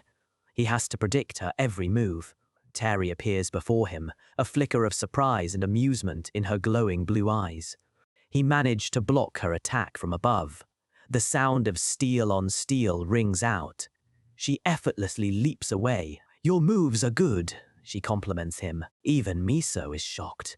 Thierry muses that maybe she should put in a little more effort. Her smile widens, a predatory glint in her eyes. 4 more moves left. She unleashes a storm of attacks, filling the alley with streaks of brilliant purple light. He gulps, the pressure mounting. She's a monster, and she's getting even faster. A bead of sweat drips down his face as he makes a decision. Just like in his old training, he will completely ignore his sense of sight. He closes his eyes, focusing inward, ready to read her moves through pure instinct. He knows this time it'll be much more difficult. Miso watches, her mind reeling. He's closing his eyes against her sister. She can't believe it. He's crazy. Even Terry seems to think so, a condescending look on her face. This is completely stupid. She closes her own eyes, concentrates, then vanishes in a streak of blue light. At the last possible second, Sang-hyun swings his sword, meeting her attack with a shower of golden sparks. Taeyeri appears right beside him, her blade locked against his. "That's some incredible focus," she says, genuinely impressed. "I didn't think you would manage to block the second strike." Her smile is sharp and analytical. She notes that most swordsmen fail to reach his level of focus because they would need the experience to back it up. Sangyun's eyes snap open, shocked. It's as if I'm facing a veteran player, she continues, kicking off his blade. He's speechless. She saw right through him. Taeri lands, looking intrigued. All right, 3 more left, she says, then pauses, asking for a favor of her own. A shadow falls over Sangyun's face as a cunning smile forms. Yes, of course. Why don't we skip the 3 moves, and you finish it by going all out? He stands ready, 2 swords in hand, making his audacious proposal. For the first time, Shin Taeri is visibly caught off guard. Oh, what did you say?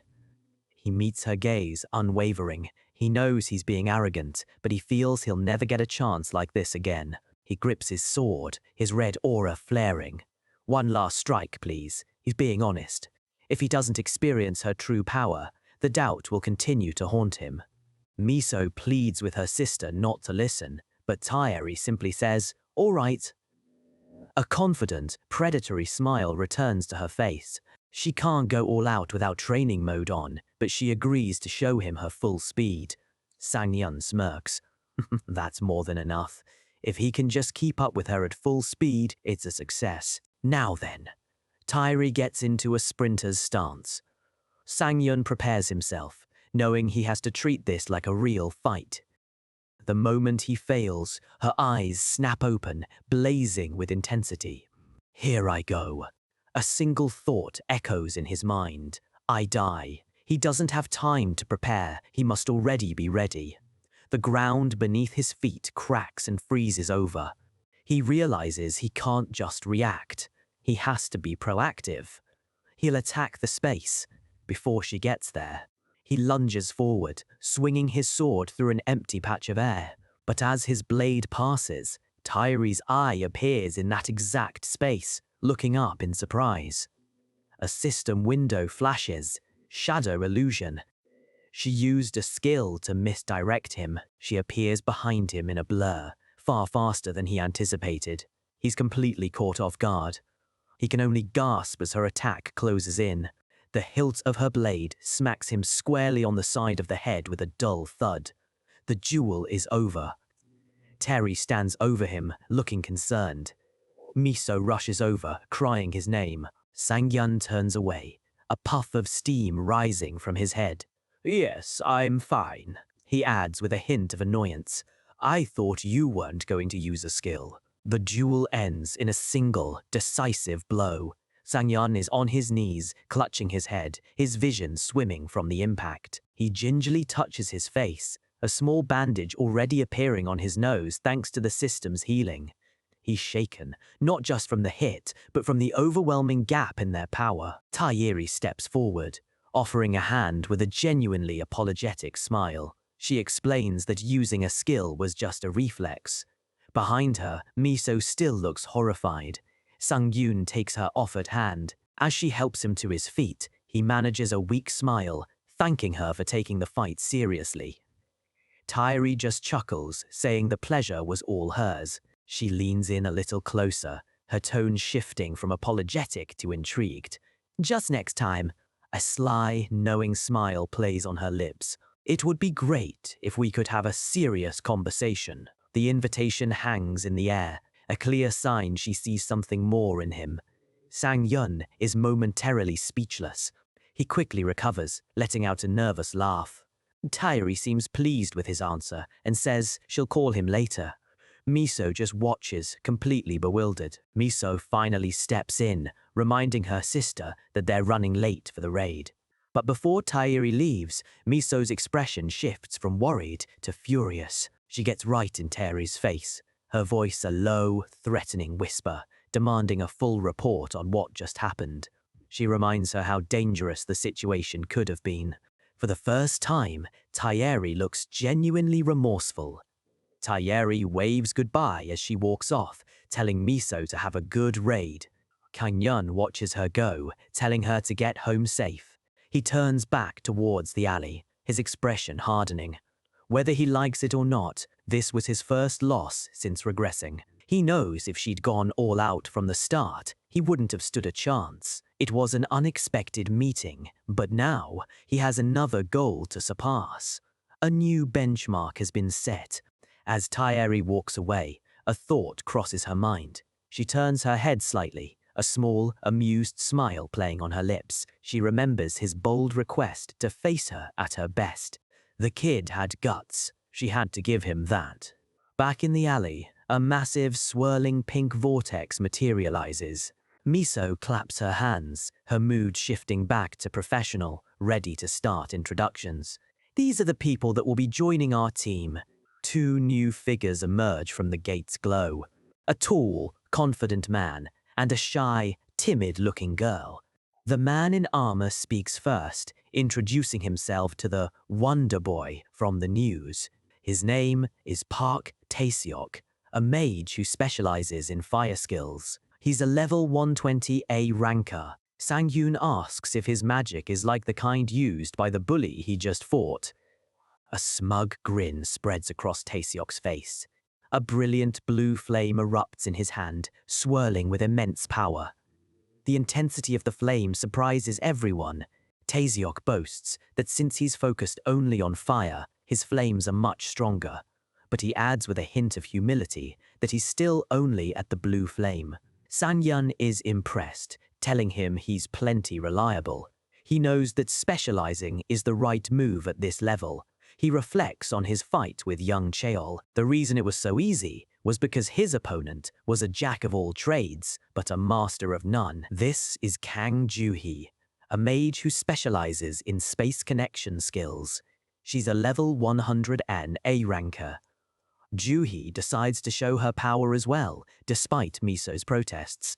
A powerful gust of greenish energy bursts from her, so strong it sends Miso stumbling back. K1036, Miso scolds her friend, but Sang-yoon is focused, analyzing the strange energy. He looks up, and the world seems to distort around them, the entire city block floating in a sphere of swirling green energy. He's utterly shocked. Joo-hee looks down, flustered, explaining that this is her ability. She bows nervously to Sang-yoon. He gently stops her, trying to be reassuring. A small, genuine smile touches Sang-yoon's lips. He knew he could trust Miso to put together the perfect team. He quickly runs through the composition. A close-range swordsman, long-distance support, a powerful fire mage, and a unique support to help them escape. Excluding the fact they don't have a healer, this team is perfect. And the most important part is the strange sense of déjà vu washing over him. The way they talk and plan together, their amazing chemistry, he can tell this isn't their first time working together. This familiarity, it reminds him of his past. A memory flashes in his mind, his old squad, bantering and planning just like this one. He's lost in thought, the memories bringing a quiet sadness to his eyes. Miso notices his silence and asks if he's okay. She presses, wondering if he got injured fighting her sister. He snaps out of it, putting on a confident smile. "I'm fine, just thinking about something." He turns to face the gate, his back to the team, his voice filled with renewed purpose. "Why don't we go ahead and enter?"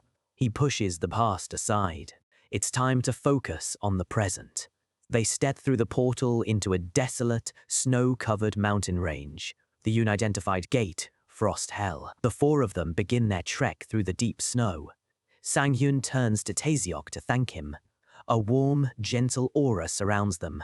If it weren't for Taeseok's fire blessing, they'd all be frozen solid. Miso adds her thanks, and Taeseok laughs, pleased that his skill is useful. Miso then turns to Sang-yoon, noticing the second, more ornate sword at his hip, and asks why he didn't use it before. He smoothly lies, saying he got it recently for battles that require more mobility. Miso is impressed. Sang-yoon just laughs nervously. It's getting harder to come up with excuses for his unique skill.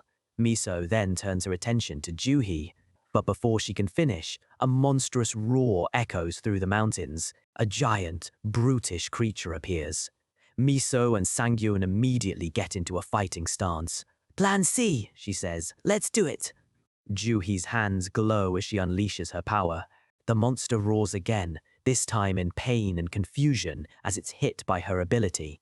The massive beast is sent flying backward by an invisible force, crashing into the snow far away. Miso and Sanghyun use the opening to close the distance, leaping towards the stunned monster. A wicked grin spreads across his face as he prepares to strike.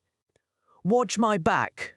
he yells, ready to unleash hell. A guttural roar echoes through the frozen wasteland as the giant beast charges forward. The battle in Frost Hell has begun.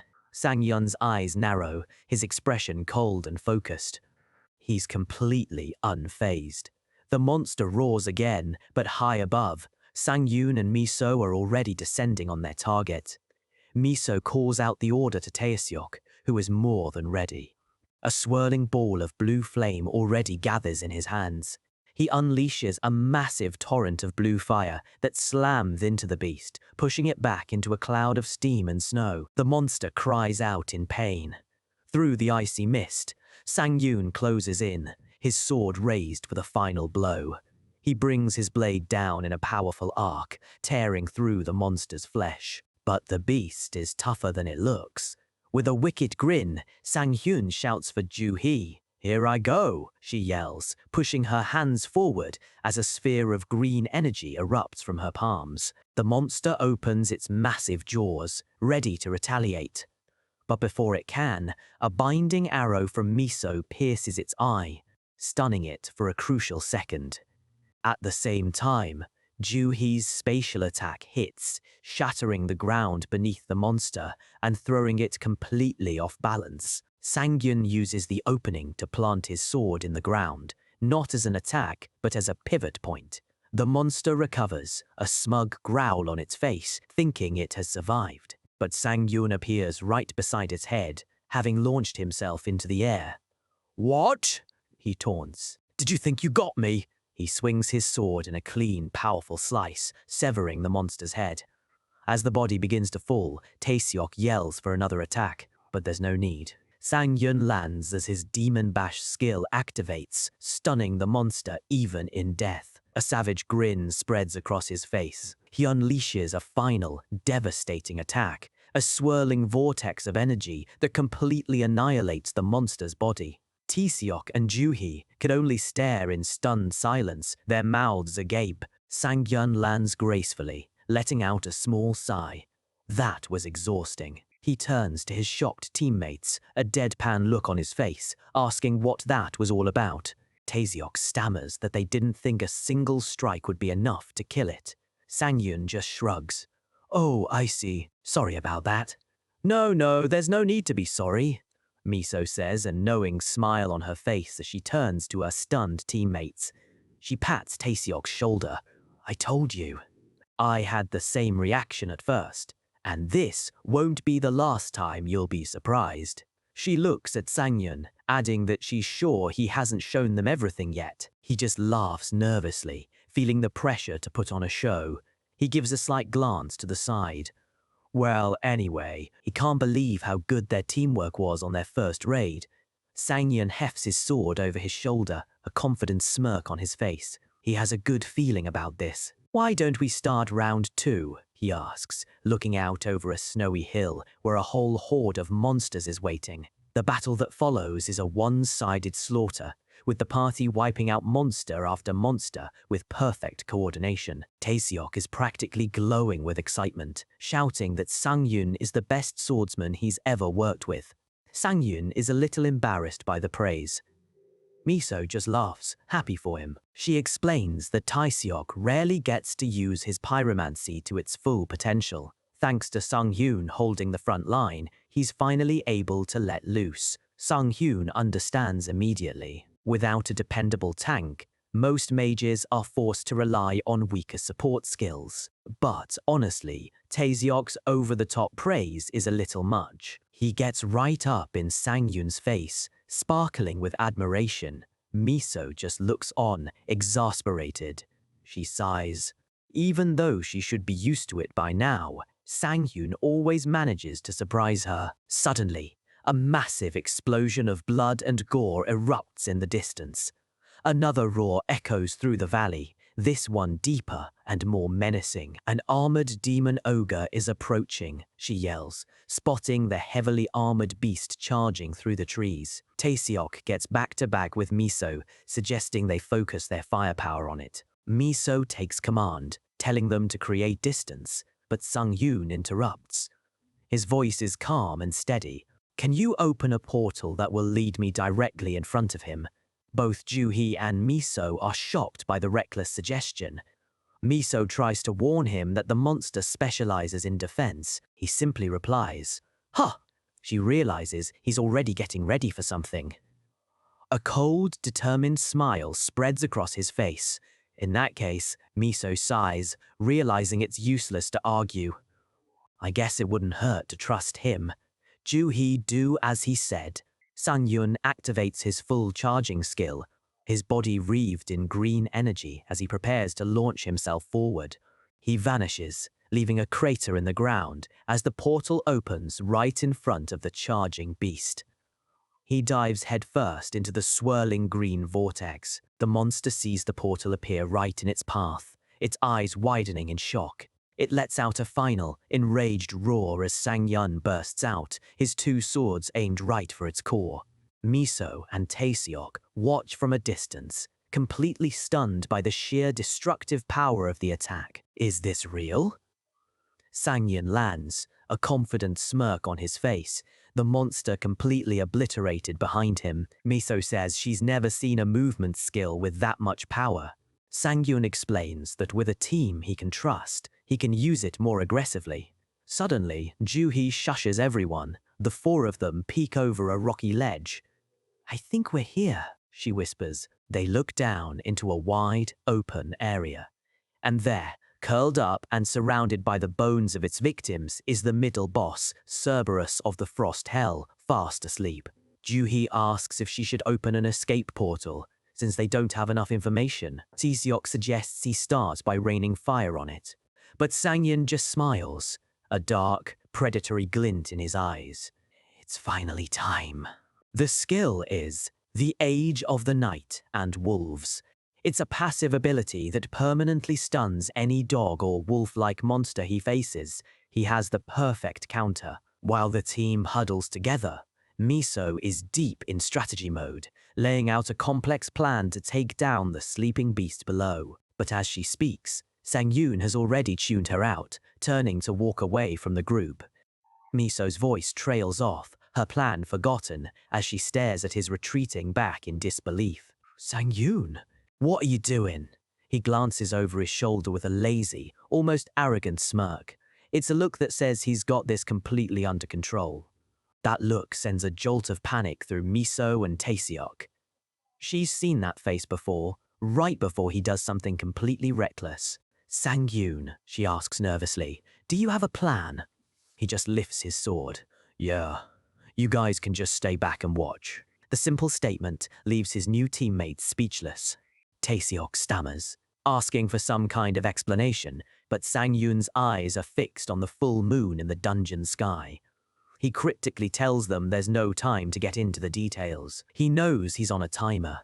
For his new skill, the Age of the Night and Wolves, to work at full power, the moon has to be in plain sight. A single cloud would cut its effect in half. There's no time to waste. He decides asking for forgiveness is easier than asking for permission. With a silent apology to his team, he launches himself off the cliff, leaving them to scream his name in a panic. He lands softly right in front of the massive Cerberus, which slowly rouses from its sleep, its three pairs of glowing eyes blinking open. The beast lets out a low, confused growl. Sang-yun smirks, his confidence unwavering. Hey there, he says, as if greeting an old friend. Now that I'm up close, you're not as cute as I thought, he taunts. The hellhound responds with a deep, furious growl, a clear threat from the clifftop. The team scrambles, ready to provide cover fire. We should get ready to help him, Taeseok yells, but Ju-hee tells them to wait. Hold on, she says, her eyes wide. Doesn't something seem off? They look down to see Sang-yun standing perfectly calm before the beast, and the Cerberus isn't attacking. Miso peers down, confused. The research said the Cerberus was supposed to attack on sight. Is it just on guard?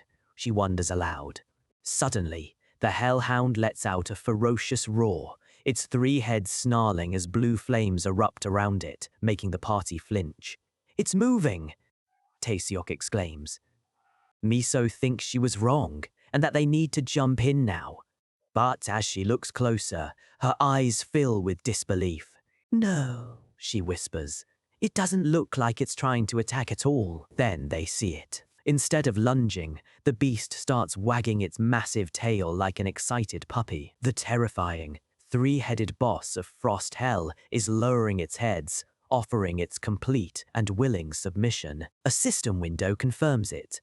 The Cerberus recognizes Sang-yoon as a higher-ranked being. The beast will soon enter a state of total obedience. Sang-yoon watches it all unfold, completely unfazed. Wow, he thinks to himself. Who would have thought it would be this easy? Let's end this quickly. The next thing the team sees is a system message floating in the air. They've defeated the middle boss. He feels a pang of guilt for killing something that was willing to obey him, but knows it was necessary to move forward. Another notification appears.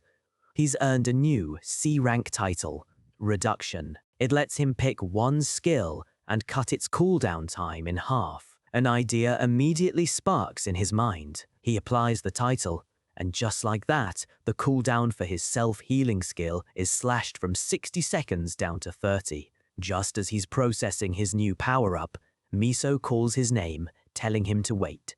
He turns to face her, a questioning look on his face. Is something wrong? He asks, but his mind is already racing with possibilities.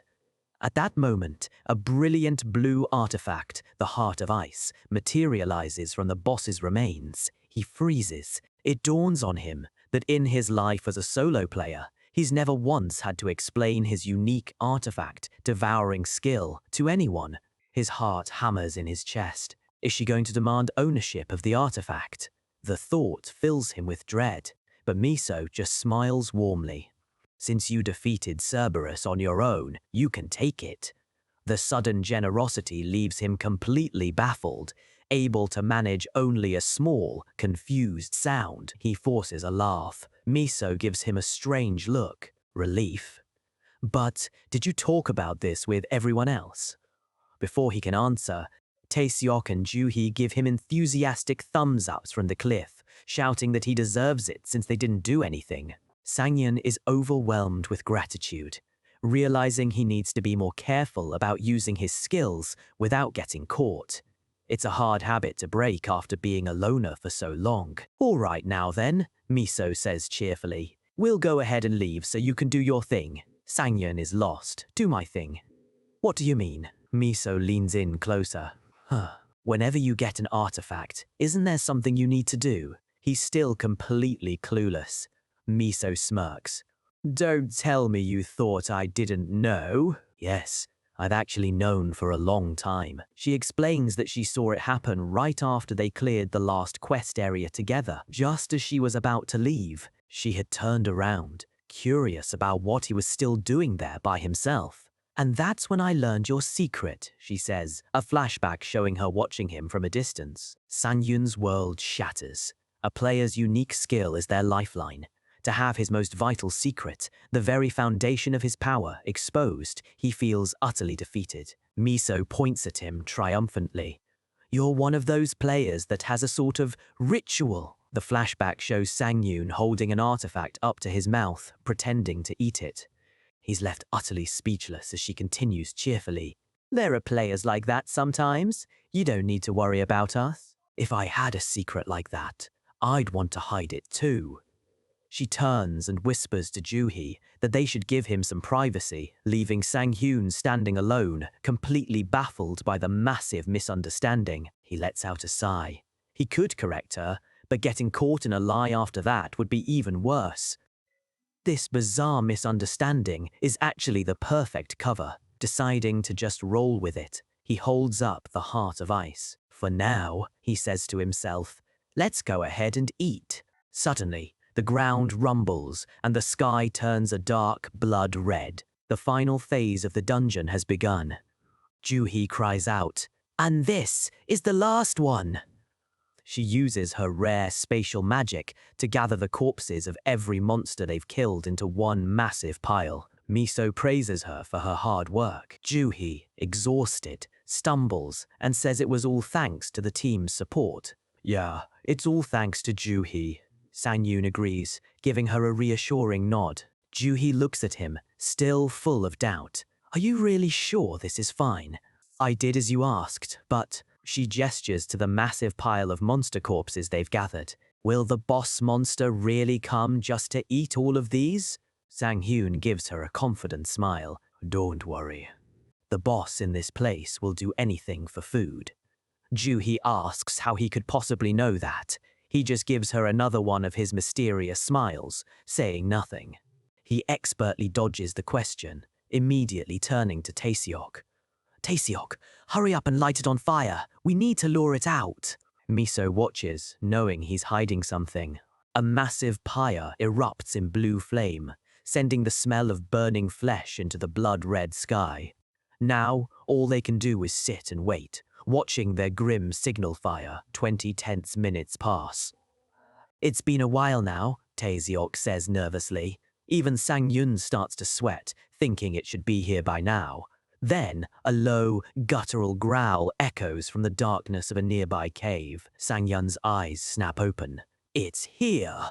A massive shadow begins to stir within the darkness of the cave mouth. All right, everyone get ready, he commands, and the party draws their weapons, their faces grim.